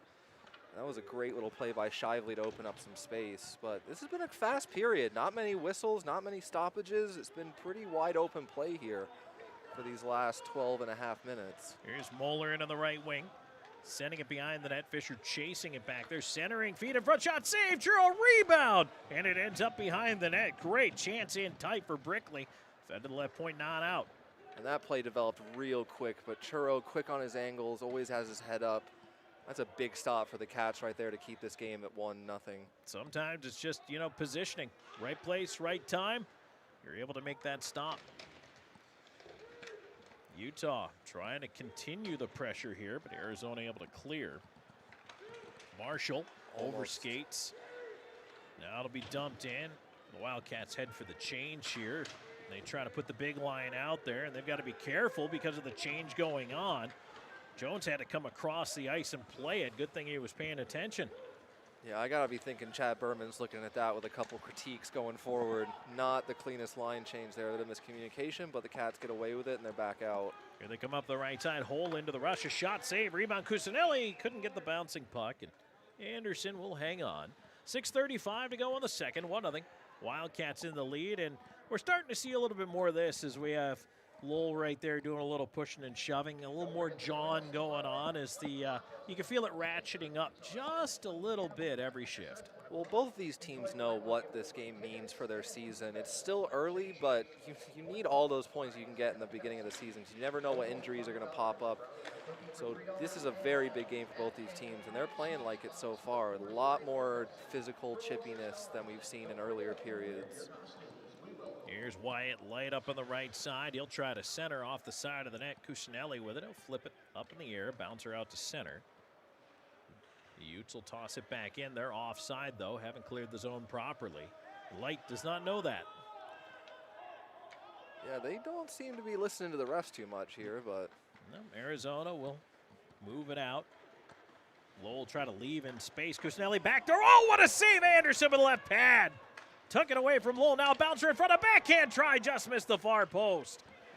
Oh, man, Malafronte. I know he had a bouncing puck to contend with, but just managed to slip it wide. so close to that tic-tac-toe. 3 quick passes, no, absolutely no thinking, just pure instinct. Little tap passes and creates a great scoring opportunity. Oh, now numbers for Utah's. A couple of Wildcats run into each other, but a shot save made. Churro, and he's able to hang on to the rebound there. As crashing in was Ethan Light. Looked like Churro might have caught a stick up high, but I think Timor and Orfanos got a little bit caught up there in the neutral zone with each other. Both went down, numbers for the Utes. But Churro, again, talked about him in the pregame. He was an MVP for a reason. He's, a reliable, just, when you have a goalie like that, it gives you so much more confidence to play in front of him. When you can see him making saves like that, when you do make a mistake and he bails you out, I mean, that can do a lot for your confidence. Utah trying to keep this momentum going. I also don't think that Ethan Light realized that he had as much support as he did because of that collision at center, electing to take that shot from a little further out. Yeah, sometimes when you're down 1-0 like this and you haven't had a lot of shots, maybe you're just thinking shot first. He did have some time to make a pass, but I like not turning down that scoring opportunity. I think it puts some pressure on Churro, makes him have to make it was a good wrist shot, a lot of speed, good accuracy, so. Never a bad idea to make the goalie make a save, that's for sure. No. Because sometimes they just don't. Yeah, sometimes any goalie can flub anything. So if you've got a shot and if you think it's best, a lot of speed up here on the wing. Utah and again, Churro the save on that high shot. Timor trying to help that. Now the rebound turned over behind the net. Centering feed is blocked. And now Arizona trying to stretch it back the other way. Up the right side, here's Orfanos carrying it wide, looking in front. He's wrist shot. That went off the tip of the mid of Anderson. Around it goes and right back. Utah on the attack, right side, Moeller. Moeller tried to walk his way in there, got tied up. Fisher will move it around. It was a nice job by Shively there to make sure he kept the crest in front of him. Yeah, Shively and Fisher. But now here they are in again. Moeller with a shot. He ripped it up over top of the net. And I'll tell you what, Utah's starting to feel themselves a little bit here. They are, and I think they're taking advantage of the Cats making some mistakes that are a bit uncharacteristic. Some guys colliding, some line change, stuff that you usually don't see the Cats giving up opportunities on. But if they can clean that up and just get back and settled, I think it'll take away a lot of these Utes chances that have come more off of Wildcat mistakes than necessarily great plays by Utah. Puck tipped into the Utah bench with 3:32 to go in the second. 1-0 Arizona. As you mentioned, it's kind of a free-flowing period. We haven't had any penalties called. Now that I say that, I'll probably bring one with that. But, it really has been pretty good flow. The energy's been up in this period, but no one's been able to find the net. We're going to see the Light brothers back out here with King again. They have seen a lot of ice time this period. If the Cats still come out of this with a 1-0 lead, I'm not sure. I don't have a report on those guys' cardio, but the amount of minutes they're playing, it's got to take its toll at some point. Well, and right now we get a little bit of a tangle behind the play there, but finally separating himself there, Marquis. Stretch pass out at center is turned over. And now the Wildcats looking to push it back in. Jones stepping up on the rush. He'll just backhand that one in. Comes around to the near side. Josephson here with the puck down low. Puck Marshall to Marquis. And instead that's turned away, and once again, Ethan Light up the right side. He's got King with him. Light tried a shot. That one is deflected away into the corner. Timor looking to turn it quickly, pass well behind Marshall. Ends up at center where it's sent right back in. But off a ref here, and the Cats can maybe get a bit of transit. No, they're going to go for a line change. Also no icing here. 2:25 and counting to go in the second. 1-0 Wildcats in the lead. Same two teams back at it again tomorrow with a 1 p.m. local time start. And whatever chippiness goes on tonight is going to carry over. I mean, this afternoon is going to carry over to tomorrow. Absolutely. These teams are getting to know each other pretty well here in the beginning of the season. Malafronte's wrister wide. And back down come the Utes again. At this point, it really does seem like it's just kind of going back and forth here between the two teams, trying to generate something off the rush, maybe with a little bit of speed. And, of course, the Utes like to use their speed when they can. It's been a lot of one-and-dones for both teams. Big. Oh, well, Hole is going to get penalized there, and they're going to give him a charging call. I think that's going to be Hedgecoke. Or, pardon me, Hedgecoke, you're right. Yeah, 13th. But I thought I was going to just say, wow, what a great hit by Hedgecoke, but the ref saw it a tiny bit differently on that one. And speaking of the bad juju you might have brought with us for talking about no penalties so far this period. I think we'll not let Hedgecook know about that part of your analysis. But, I mean, you know, the Utes have been playing that physical game too, and that's one of the bigger hits you've seen a Wildcat throw so far. But fortunately, he throws the hit and he's thrown straight into the box. Big penalty kill here with a minute 45 left in the period. Utes on to the power play for the first time. Time of that penalty, 18 minutes, 14 seconds in the second period. There's a chance of Rudchuro. The save, the rebound is cleared away and down the ice. And Utes to the power play for the first time here this afternoon. And boy, they could use the momentum here. This is where, as the Wildcats, you really want to shut them down because they feel like right now this is their best chance to get back in this game. And if you can send them back into the locker room knowing they weren't able to convert, that'll only do more to lower their confidence, make them a bit more desperate coming out here in the third. There's a chance for traffic tipped up over top of the net and sent right back down the ice. Now the 1 minute left to go in the period, and the power play has an extra 15 seconds on it that could go into the third period. And there's a stretch pass. Utah, well, no, they're not going to say they're offside, but they clearly were. Puck at the side of the net, sure able to keep it out of there. They end up with a whistle. Boy, that wasn't even close. I don't think anyone quite knows what's going on right now. That looked like a mix of offsides and icing all together, and neither were called, and then a whistle goes after. And I think they gave Churro the benefit of the doubt that he had the puck frozen there at the side of the net. But face-off will come to his left. 47.2 left to go in the second. Dick's at the right point. He'll move it on to the right half wall. Moeller back up top. Dick shoveling it over to the left side. Gets it back for the one time. And that one is tipped, goes wide. That was a headhunter right there looking for a stick, but luckily misses everyone and the Wildcat net. There's a chance into the slot. It's cleared down. Nice job of the stick there from Selman. I mean, he has just been a do-it-all kind of guy. He is a two-way forward down to the core. He's been scoring a lot, but that confidence right there to take that one-on-one battle, strip the puck, and clear it all yourself. I mean, that's a coach's dream right there. Nice job in the neutral zone there to dislodge that one. Selman has 5 seconds to work with. Can he get in? No, he's checked off the puck. And now the Utes back, but they're going to run out of time. And so into the second period intermission we go with the same 1-0 score we had after 20 minutes of play. There will be 14 seconds of carryover power play time for the Utes here, and Selman did not like the check as he tried to cut into the zone. I'll tell you what, it is picking up a little bit more physically here, and Sebastian, we talked about that at the outset. We wondered if it was going to get a little bit chippier, a little bit more crunchy out there. I think we're going to see it in the third. I feel it coming. I do too, and I think the Utes feel like they have not played very good hockey so far tonight, and they're going to look to change it through, throwing hits, throwing the body. They've created most of their offensive opportunities in that period by throwing the body, and we'll see if that continues. But I like Selman's response there. He gets up right away. He doesn't go right at the guy. He gets back in the play, back checks, knows there's only a couple seconds left. But after the period, he's going to make sure he, tells Dix a little bit about what he thinks about that play. That's the old, you take a number and get back to him. You don't go right back after him because that's when your retaliation penalties are called.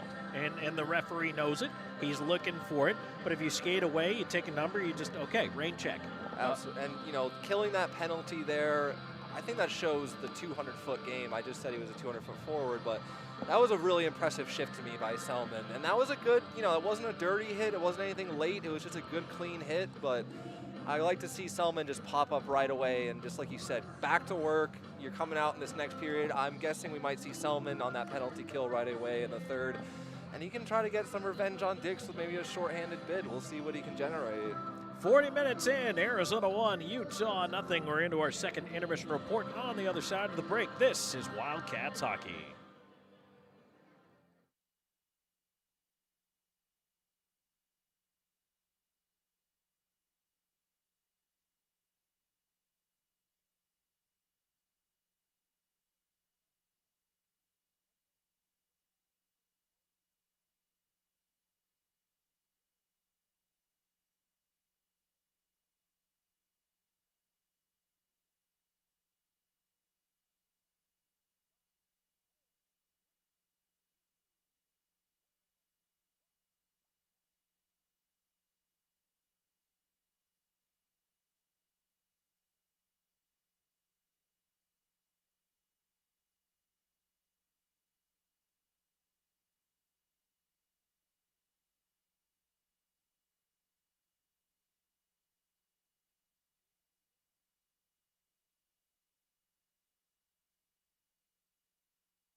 right, welcome back. Here as we are just to the end of our second period intermission and getting ready to go for third period action between Arizona and Utah. Tom Callahan, Sebastian Janik here on the call, and we've got Garrett Kane producing.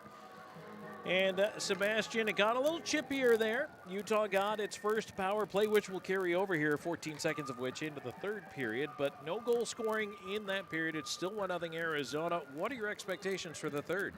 I think that Churro's going to have to stand tall again. He made some big saves in that last period to keep this a one-goal game. Brody Selman stood out to me. That final shift on the PK, takes a hit, goes back checks, end of the period, has a couple things to say to Dix on the other team. But Dylan Dix has been a physical presence this entire game. Selman's a small guy, but I like to see him responding to that hit with giving him a couple words back, letting him know it's not going to happen again, and we'll see what Selman can do here if he comes out on this opening PK unit.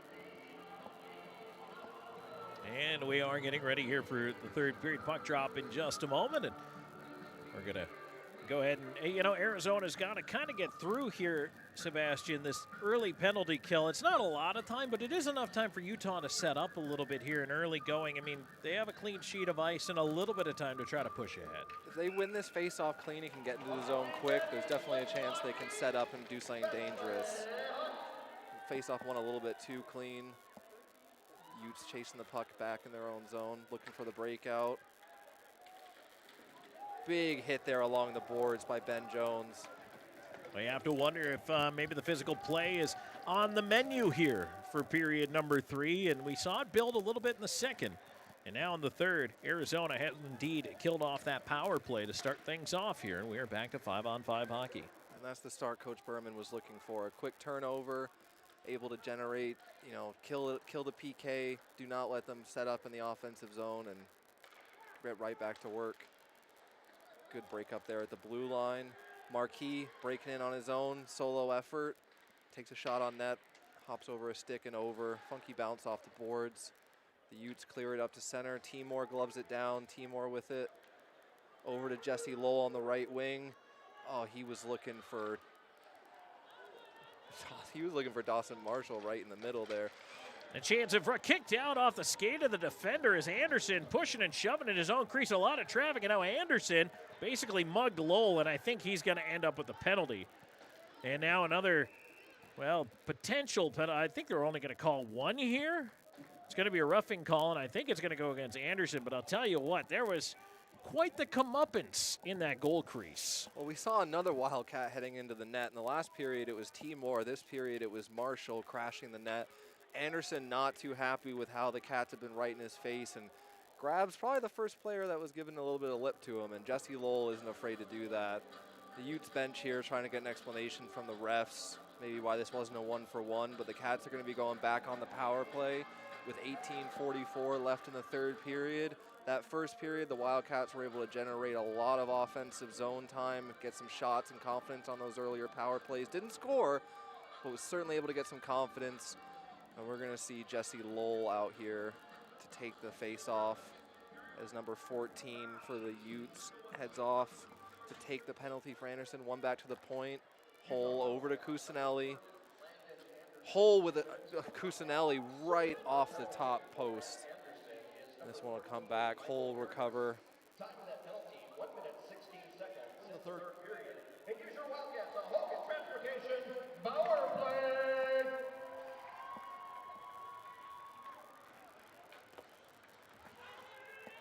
So the Wildcats working on the power play here in the third period. Utah trying to clear it out, but kept in off, only for a moment there. Now pushing ahead on the left wing side. Here's Wyatt Light looking for a shorthanded chance. Dancing it on goal. Save Churro. Nice stop there. That was a great individual effort by Light to dance around Jones to get a shot on net, but Churro gave him absolutely nothing. Puck will be pitchforked in around the near side, and once again, Arizona trying to go to work here on the setup. And that one sent off the glass and right back down the ice. That was an interesting play by Timor there. He knows Churro's going to handle that puck, so he just stares down his forward, takes the body, doesn't let him in clean. And the Wildcats will bring it back in, try to set up on this power play with 43 seconds remaining. There's a wrist shot right in. Anderson will hold, and he'll hang on for a draw coming up to his right. 41 seconds left to go in the man advantage, as Sebastian alluded to there just a second ago. But, you know, it's interesting. They go right onto the power play here with a little bit of jam to set up this power play. And now whatever momentum they got off that kill, they carried it right over here. So good for Arizona. And even though they got to chase this puck out of the zone, that, I think, is the preferred response for this Wildcats hockey team. Especially after giving up that shorthanded chance, you really want to calm things down. You might not score on this power play. You want to obviously put as much pressure on as you can, but you also really don't want to make a mental error and give up a shorthanded goal early in this third period. Wildcats looking to stretch it up the right wing side. Oh, there's a big shoulder there as Dick slayed into Meyer. And the Wildcats unable to come up with a puck. Again, Utah to the clear. That'll do it for the power play. Arizona is now 0 for 3 with the man advantage. As out of the box there was Utes.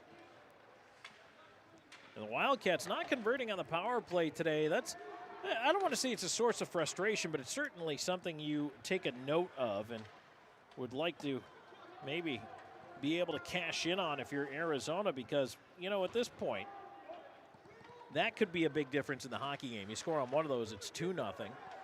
Especially after that big kill. Sure. And I think the best chances early were the passes between Timor and Cusinelli on those cross-wing passes. Weren't able to really set anything like that up on the last power play. Maybe a little bit better penalty kill adjustment here from the Utes. And Utah trying to push its way in. There's a chance in, and that's sticked aside by Churro. Paulo doing a nice job just to actually get that one through to the net. Utes will try to regroup.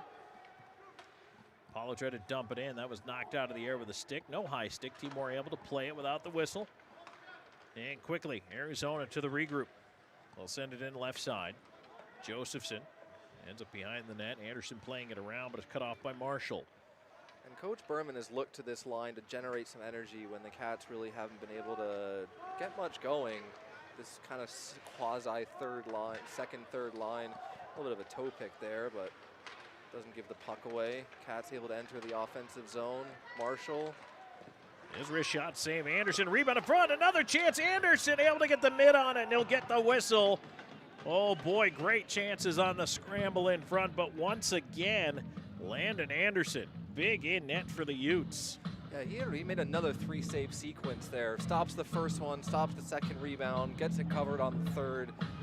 But that's what the Cats have done. I think that they're seeing those are the best chances they've had so far, is when they drive the net, put something on his pads, and look for a rebound.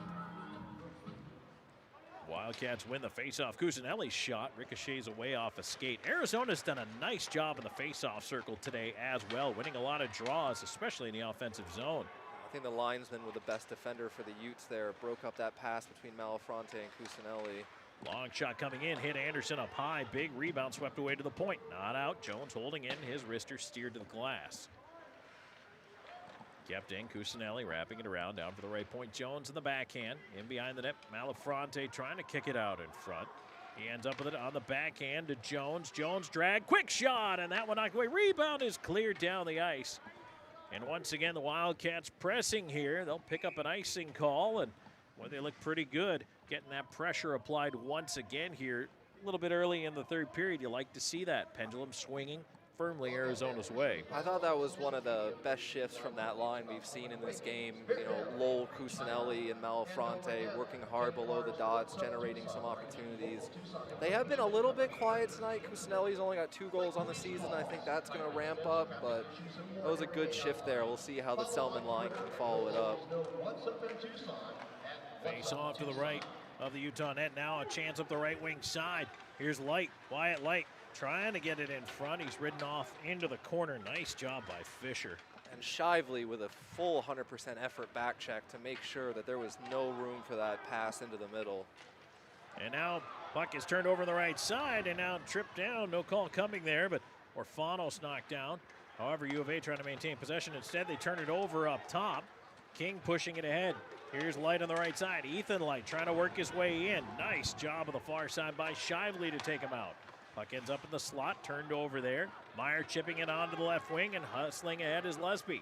Busby on the backhand. He'll curl, wait for help, tried to center, pass tipped away.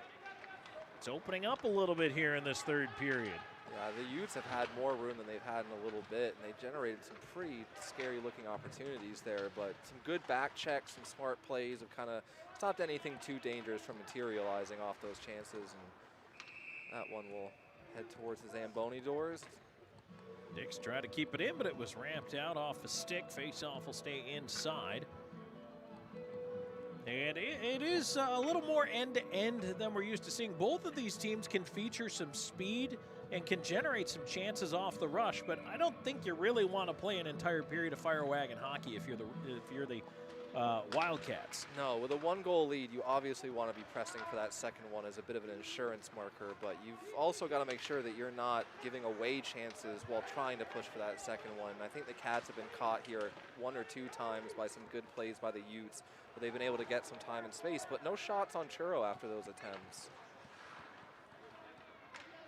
Timor on the near side after it, as we have played just past the 7-minute mark here of this third period. Still 1-0 Wildcats. They'll push up the right wing side. Here's a chance. Litwin stops. Wrist shot. Oh, that one just caught the outside of the net. Anderson may have gotten a piece of the left pad. That was a good bit of patience there from Litwin to try to pull up and get a shot on. I like the play because the defender backed off a little bit more, gave himself a little bit more room to shoot, but that also gives Anderson more time to set up. Yeah, I think Litwin was trying to just beat him there with something high glove side, but, you know, I think the Cats, if they can do this for, 12-20, hem them in their own zone a little bit, keep testing Anderson. He's been good, but he's, let that one in. That's making the difference right now. You want to keep testing that goalie. Well, definitely two very competitive teams going at it out there. Marshall wraps into the right point hole. Swings over the left side. Long wrister off the crossbar. Oh, Jones rang it off the pipe. He'll get it again. Try it again. That shot blocked by traffic in front. It's still in the body of the defender, Dix, and that'll bring a whistle. I think Jones here is thinking, how did that hit 2 posts at once? That picked that left corner in a spot that pretty often that's going in the net. But yeah, that was a really nice shot there that found its way through traffic. And you know what? You don't have to shoot the puck hard. You just have to put it in a place where they're not. Bodies, sticks, and even the goaltender. And so close to a 2-0 game, but it remains 1-0 Arizona. This is the zone time they need, not trading those back and forth chances, getting some cycle. Malfronte here behind the net. Back to Lowell. Jesse Lowell just dog it on the puck along the boards. Get it up top. Hole for the point shot. Save Anderson. Rebound clear, but not out of the zone. Held in by Jones. Low on the left side corner. Trying to wrap it in front. Swatted behind the net. Cusinelli sending it back the other way. Down for the left point. Jones, big check there. Puck stays in the zone. Pressure continues from this line. Now it ends up on the right wing side. Clear to the line. Punted back down by Hole. With Jesse Lowell and Ben Jones out there, this is a physical presence for the Cats. Arizona even managing to get a bit of a line change in behind there. There's another check thrown there. And now it's sent right back in. A little bit, well, there's a whack Lowell at center as he got tied up with Worth. And the refs are going to let this go. You really want to see that be the standard for the rest of the period. If things are going to get that chippy and back and forth, you don't want to see them change their perception of whether that's a penalty or not halfway through here. I don't mind the hitting. I don't mind the physical play. Just, again, if it's a penalty, call the penalty, that sort of thing. Absolutely. I think, though, you get to a point in a close game where really it comes down to a denial of a scoring chance or something that's extremely blatant. Yeah, and that little exchange there with Lowell, there were a couple stick taps back and forth that weren't the friendliest, but they let him go there and let him play on. No harm, no foul, so to speak. King trying to center, and Wyatt Light has to chase it over to the right side. King back on it. Light out into the slot, leaving it up top. There's a wrist shot, and Ethan Light had his chance tipped wide. Now again, the puck ends up in the slot on the near side. Arizona's got a little bit of a chance here as Utah pulled out of the zone, but they cough it up at the high slot. Kept into the left wing side. Now Light lost the handle, and it swung ahead, and now on the attack, here come the Wildcats. Litwin breaking in, left it into the slot. Selman tried a chance in front. That one is cleared all the way out to center. I think Orfanos might owe Selman a burger after this, because I think he bailed him out there on a little bit of a dangerous pass right out through the middle. Long dump in Anderson. We'll leave it there. 9:33 and counting to go in the third. Still a 1-0 hockey game. Arizona's goal coming back in the first off the stick of Josephson. And this has been one of the lowest scoring affairs of the Cats' entire season so far. It's been a very tight game. Churro's made some great saves. Anderson's been incredibly sharp in net. Just got to keep that up for 9 more minutes here. Definitely an entertaining hockey game. If you like scoring chances, a little bit of hitting, some back and forth play, we've definitely had all of that. Goaltending for sure.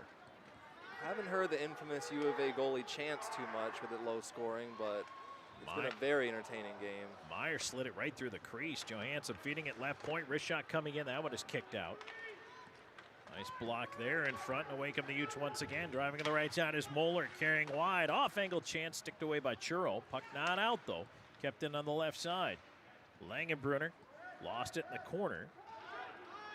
And now Meyer takes a look, chips on the right side. Here's Marshall up by himself on the backhand. Couldn't get a shot away.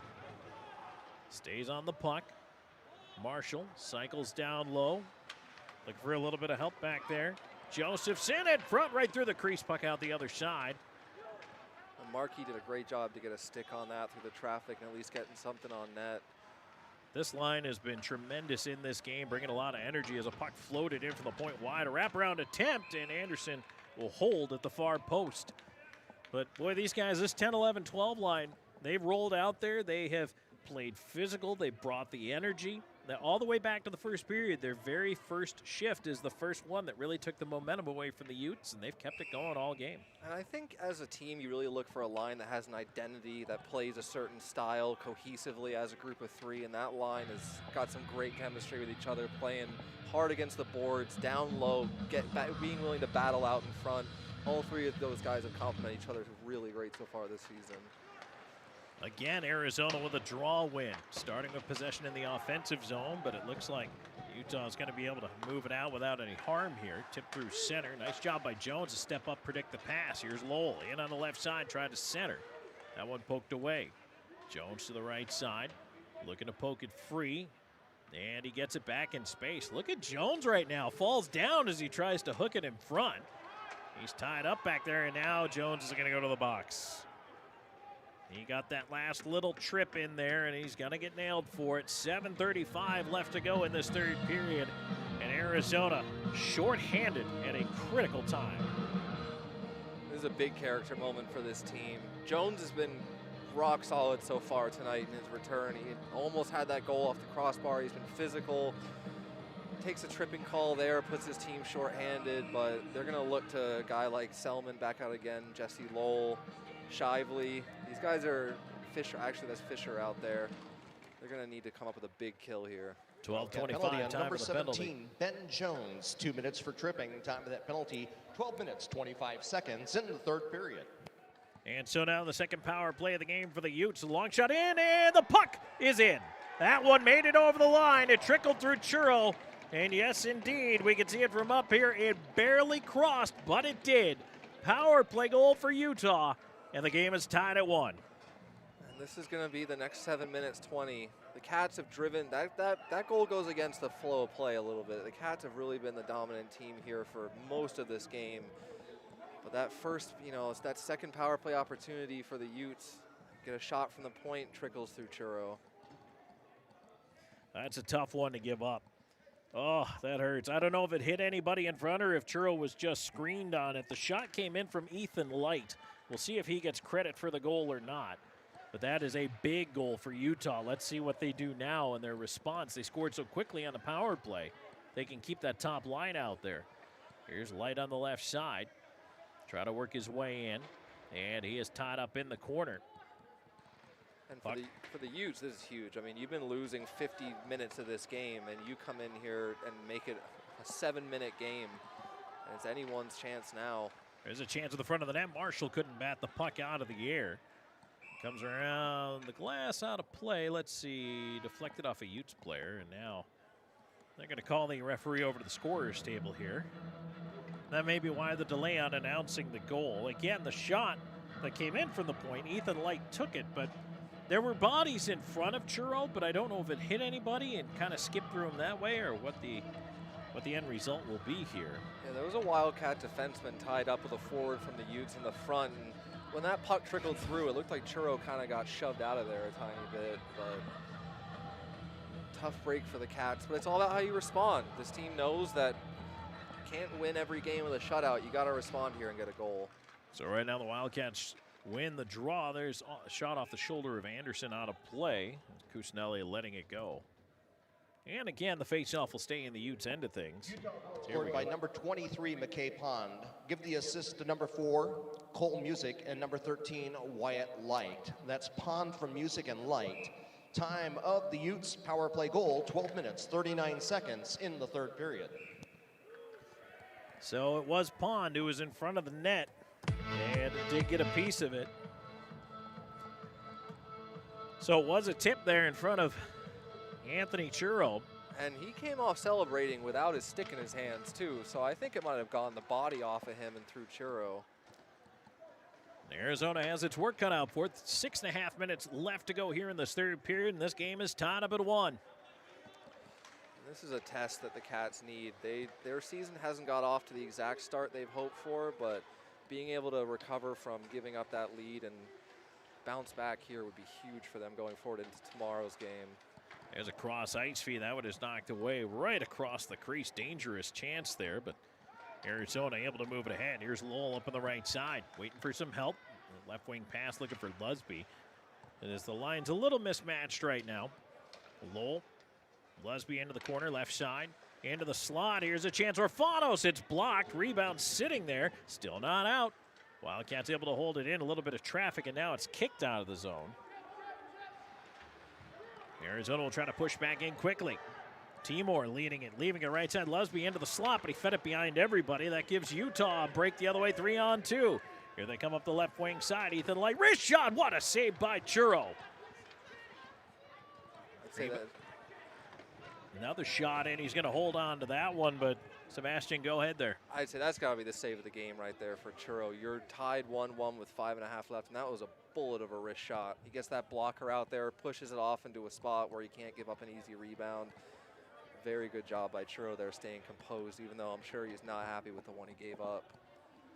Face off to his left, although I will say, I mean, that cool, calm, and collected are the 3 C's to define Churro. He really doesn't seem to let stuff rattle him, just gets right back into his little space there and goes back to being a solid goaltender for this Wildcats hockey team. Yeah, and you can see here, even when the puck's in his own zone, when he knows his guys have got it, he's standing up tall, he's relaxed.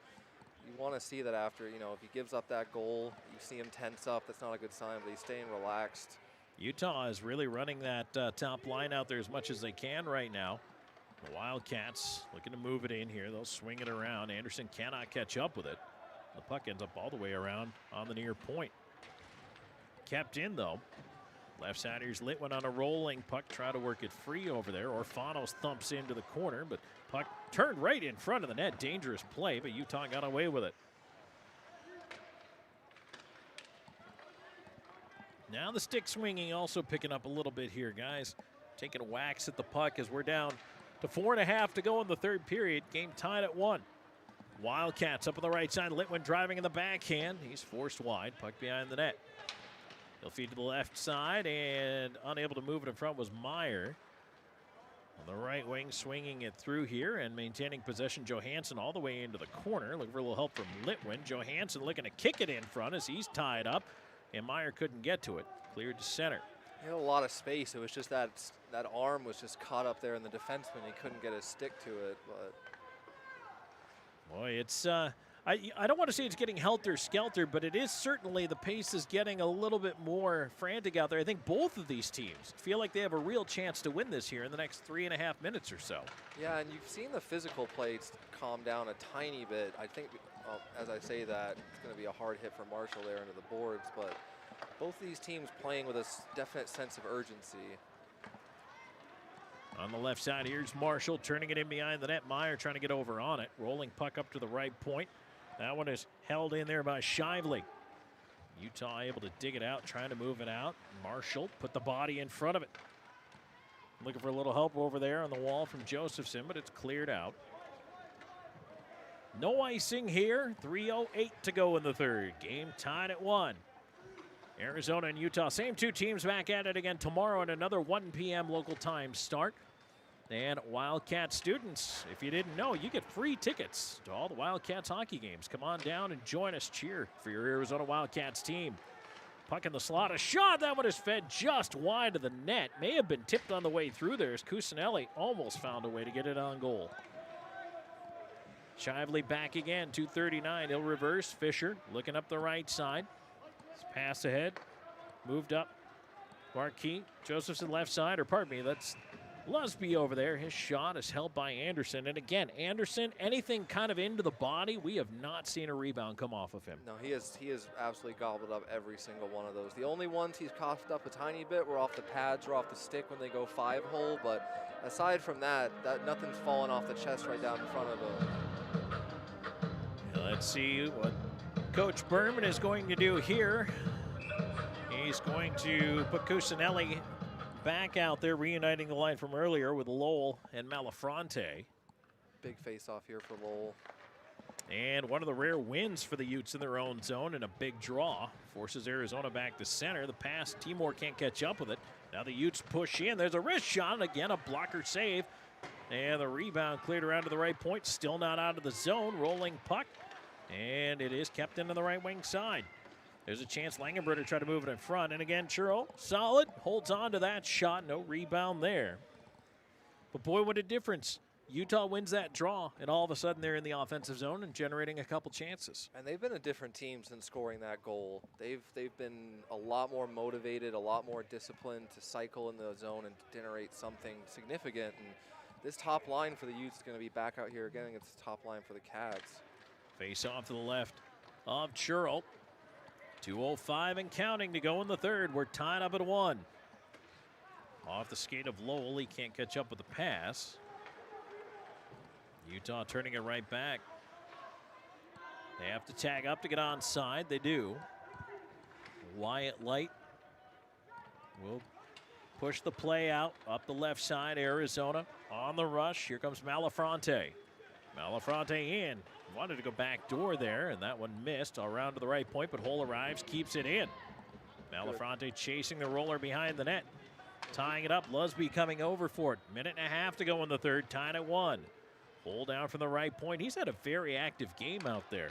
I was just going to say, he has been he skated all the way across the ice to get in there to make sure that they couldn't get a clean breakout on that puck. He's really been using his speed to his advantage today.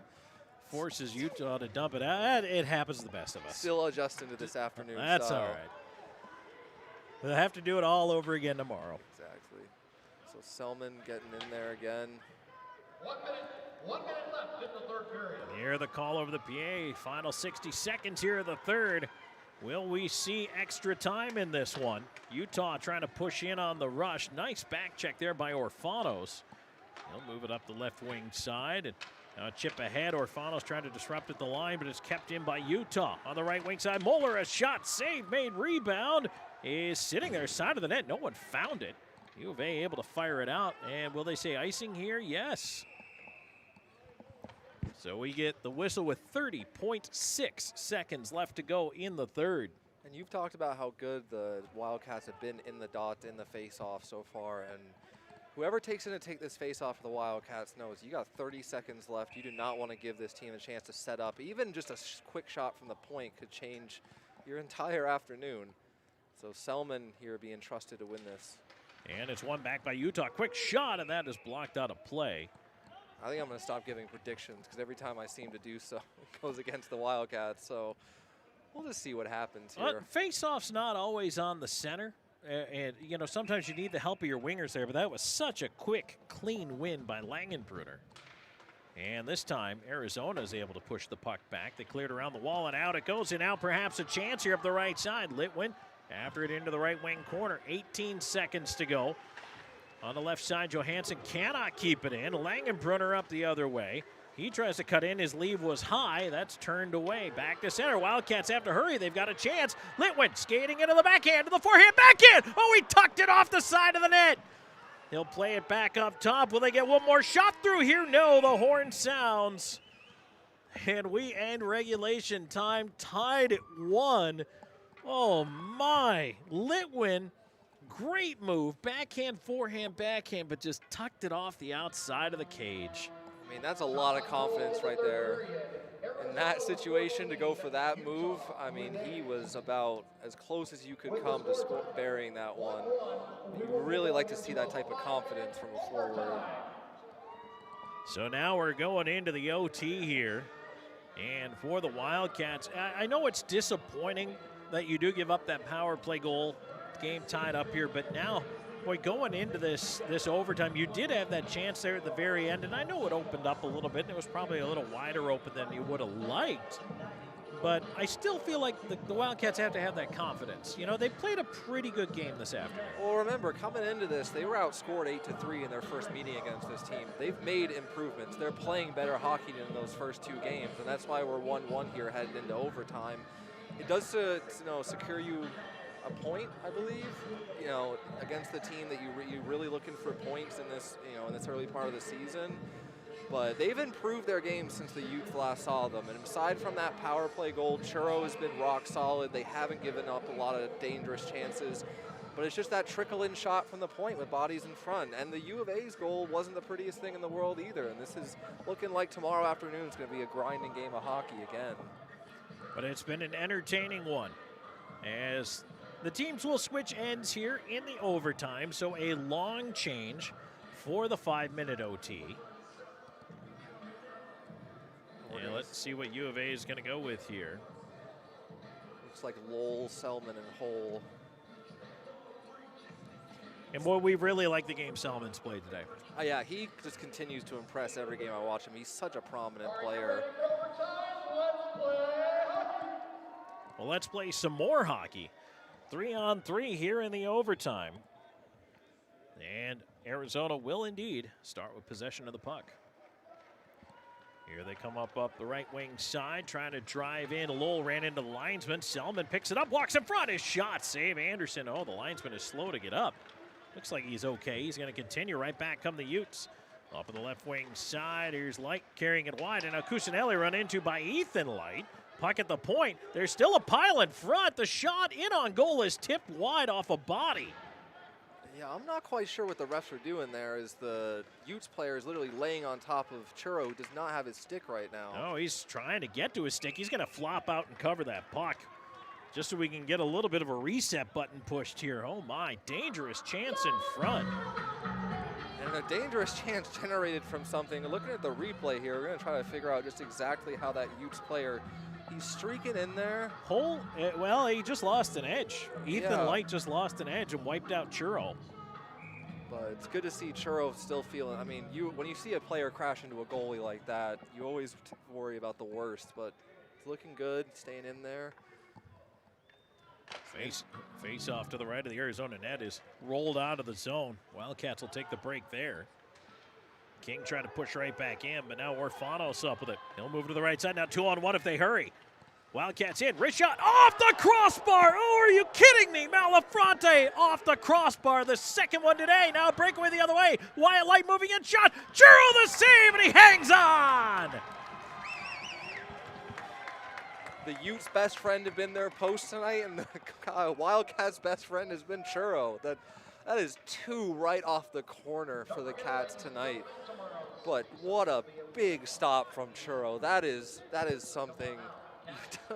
For a goalie, I don't know how they have that confidence and composure to stare that guy down and be as solid as he was there. Oh, my goodness. Malafronte in one end, off the crossbar, a breakaway the other way, in overtime for Ethan Light, and a huge stop.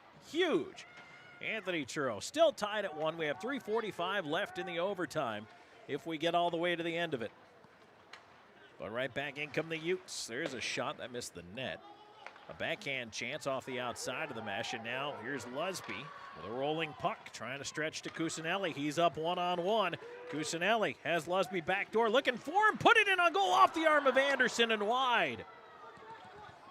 And Lusby's tired here. He's got to skate back. He's laboring on his back check, but he's sticking with it.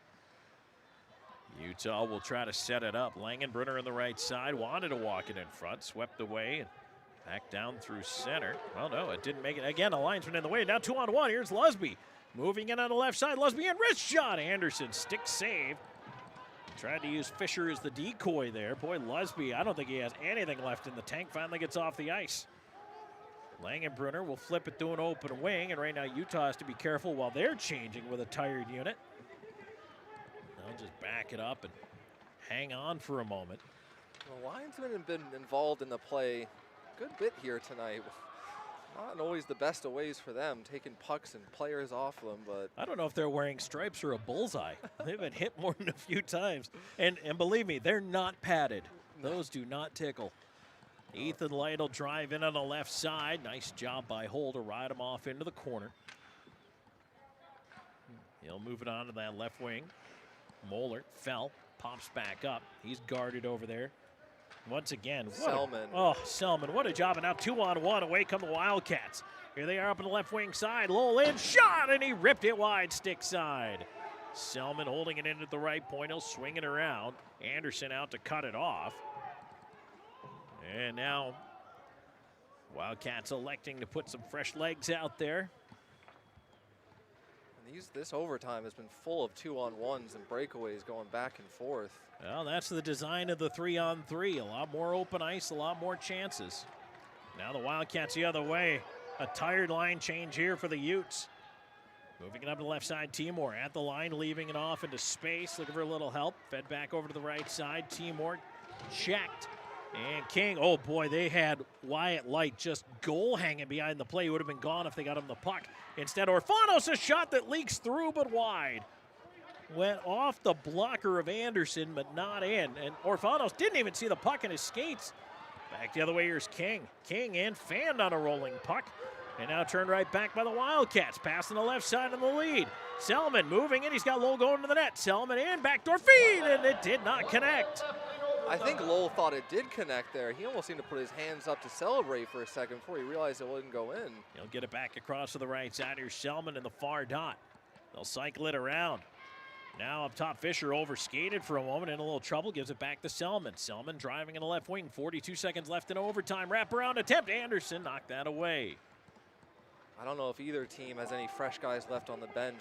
You've seen a lot of tired line changes out here. Boy, they are really just dying getting to the bench. We see the legs at the end of it all. Oh boy, dangerous play there. Cusinelli out. He's having trouble with the puck. 20 seconds to go in overtime, and if Arizona can make a rush out of this here, they got a chance for one more. Here's Lowell up the left side. Lowell pushing, Cusinelli trailing. Lowell into the high slot, looking for a leave. He does, leaves it off. Hole back door, Lowell walking it, backhand save, Anderson, rebound, shoved wide. The chance in front again, Cusinelli, a shot, and now we get a whistle as the net was crashed into behind the play and came off. 0.8 seconds left to go on the clock in the overtime. I wonder if they're gonna maybe put a little bit back up there, but oh my goodness, what an overtime.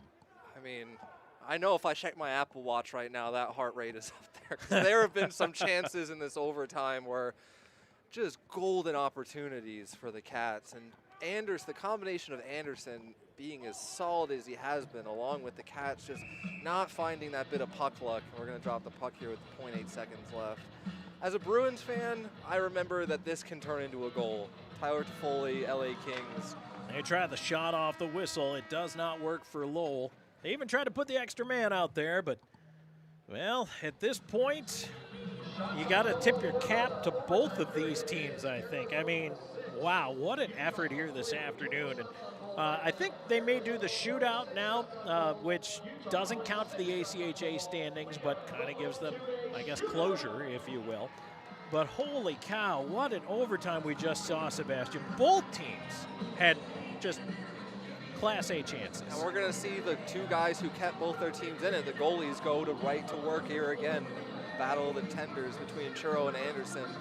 But the amount of 2-on-1s that the Cats had, they looked so much fresher than the Utes did on that overtime. Their legs seemed to be going a lot more. And you saw some Utes players just not willing to close distance and space because their legs just weren't there to do it.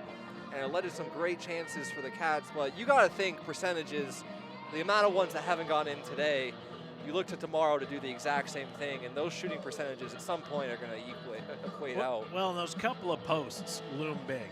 I mean, we had one, I think was it Jones? Yeah, Ben Jones. Jones hit one in the second period, then in the third period, or actually here in the overtime, Malafronte.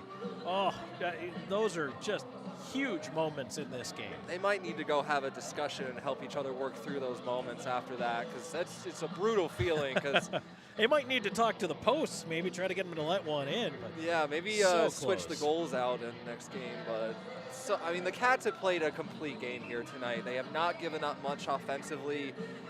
You know, you still give up a couple penalties, but not too undisciplined, and every line has done something good tonight. And I think Orfanos has had a bit of a better game, being an impact player too, but Brody Selman just continues to impress, and Lowell was on a mission today as well. So let's see who's going to shoot here. It's going to be Ben Mickle is off for the first shot for the Utes. He'll bring it in wide to the right on Churro to the slot, and his shot is gloved down. Churro, no problem there, making the save. So far out of his crease, just saying, you know, come in and shoot, see what you can do. And when Churro's that tall and out of the crease, you got to either deke him out or you're not beating him. And so now it's going to be Malafronte with a chance here in the shootout. He'll weave to his right, the right-hand shot to the slot, and to the backhand forehand, he scores! What a smooth move! Greg Malafronte tucks it in past the left pad of Anderson. And that was such great patience and confidence there from Malafronte. Goes backhand, forehand, backhand. Such a slick, smooth goal. Knew what he was gonna do and took it the whole time. All right, Ethan Light gonna move in quickly here to the right side. Fakes, waits, and just ran himself out of room there. Didn't even really get a shot away. No, he seemed like he wasn't quite sure what to do there moving in. And I think that shootout goal from Malafronte will help kind of exercise a couple of those post demons he would have had hanging over his head. Jesse Lowell will get his kick at the can here. Let's see if he can put it away, as he will take his time. Moving in from center. And now he'll bring it in with a chip shot that is gloved down and caught. And will be knocked away. Almost a little too slow there for Lowell trying to come in. It looked like he tried to chip it up over the glove of Anderson. As Sebastian Janik heads downstairs to grab our post-game interview here. But now, the shooter moving up King. He'll work it into the backhand. Churro shut it down on the stick side, and the Wildcats win. Big stop once again by Anthony Churro. Boy, what a performance from the Wildcats goaltender today. And Malafronte maybe getting a little bit of that redemption as he makes the save, or scores the goal rather, the shootout winning goal after he hit the iron in the overtime. So close. I know that's a tough one for the Wildcats, and again, the shootout victory maybe a little hollow. Maybe they feel like they could have won this one, regulation or even the overtime, but at the very least, the Wildcats do have a reason to celebrate here. And you know what, as Sebastian Janik pointed out, I mean, that's a better reason for them than in the opening series of the season where they were outscored 8-3. They come away with a victory here today, and these same two teams will be right back at it once again tomorrow at 1 p.m. I want to remind all Wildcat students that indeed you do have free admission to the games. And for tomorrow, doors open at noon for the 1 o'clock. It's a school kids day, and tomorrow we'll have chicken strips and mini corn dogs with fries and a Pepsi for $5, a brownie or a cookie for $3, and mac and 3 cheese box with Pepsi for $6. Come on down and join us here at Tucson Arena, and there'll be an autograph signing with the school kids following the game. And so let's see here. Sebastian Janik is ready to go. With Churro, absolute battle of a game back and forth. What were you feeling tonight? You know, what did you see from them that you felt that you were able to shut them down as much as you did? I thought we were good on our blue lines for the most part. Kept it simple. I think that was the biggest thing. We kept it simple, and we played our game. And, you know, in that shootout, you did a great job again. How are you feeling after tonight, looking forward to the rest of the season? It's a big win for us, especially going to their barn and getting swept. So coming back here and getting a win on the first night, chance to sweep tomorrow is big for us. Thanks so much. And I'm joined with head coach Chad Berman. Battle tonight, back and forth game, but you get some redemption after those first 2 games of the season. How are you feeling right now? I thought it was okay. I never thought we really got our feet going tonight. Never got to our A game. We had a lot of prime opportunities. We're just not finishing on these opportunities. And when you let a team like that hang around until the third, they're going to make it interesting. That's a good hockey team. You can't let them hang around. We've got to put them away when we have them down. So a little disappointed, but we'll build off of it. And that 10, 11, 12 line, watching them, what they were able to do in this game, generating opportunities. What do you think of those guys and their compete level so far? Yeah, I think you're spot on. Those guys move their feet. They're on pucks. Maybe I should have played them more, and maybe that's on me. But I think that line makes a lot of things happen simple with their feet moving and doing the right things. Let's hope that becomes contagious. Awesome. Thanks so much, Coach. All right, so there you have it. Chad Berman joining us there. Boy, we talk about Marshall Josephson and Marquis, that line, and how important they were in this game, and a lot of energy and excitement generating chances out there. And again, these same 2 teams are back at it again tomorrow with a 1 o'clock local time puck drop here at Tucson Arena. Doors will open at 12 for School Kids Day promotion, and a bunch of great food specials as well going on, and an autograph signing with the school kids after the game. So come on down and join us. Always a lot of fun to be had here. So for Sebastian Janik, who's joining me on the color and doing the interviews down on the ice, but also Garrett Kane producing here behind the scenes and doing a great job. Always, something's always on fire behind the scenes, and you know, it's not the easiest job, but Garrett does a great job of it. So once again, it was a 1-1 tie all the way through the overtime, and then in the shootout, the Arizona Wildcats get the deciding goal from Greg Malafronte and head out with a 2-1 victory. We'll talk to you tomorrow afternoon, everybody. Thanks for joining us for Arizona Wildcats hockey. Thank you for watching University of Arizona Wildcats Hockey. Visit our website at ArizonaWildcatHockey.org, and we'll see you at the Tucson Arena for the next Arizona Wildcats home game.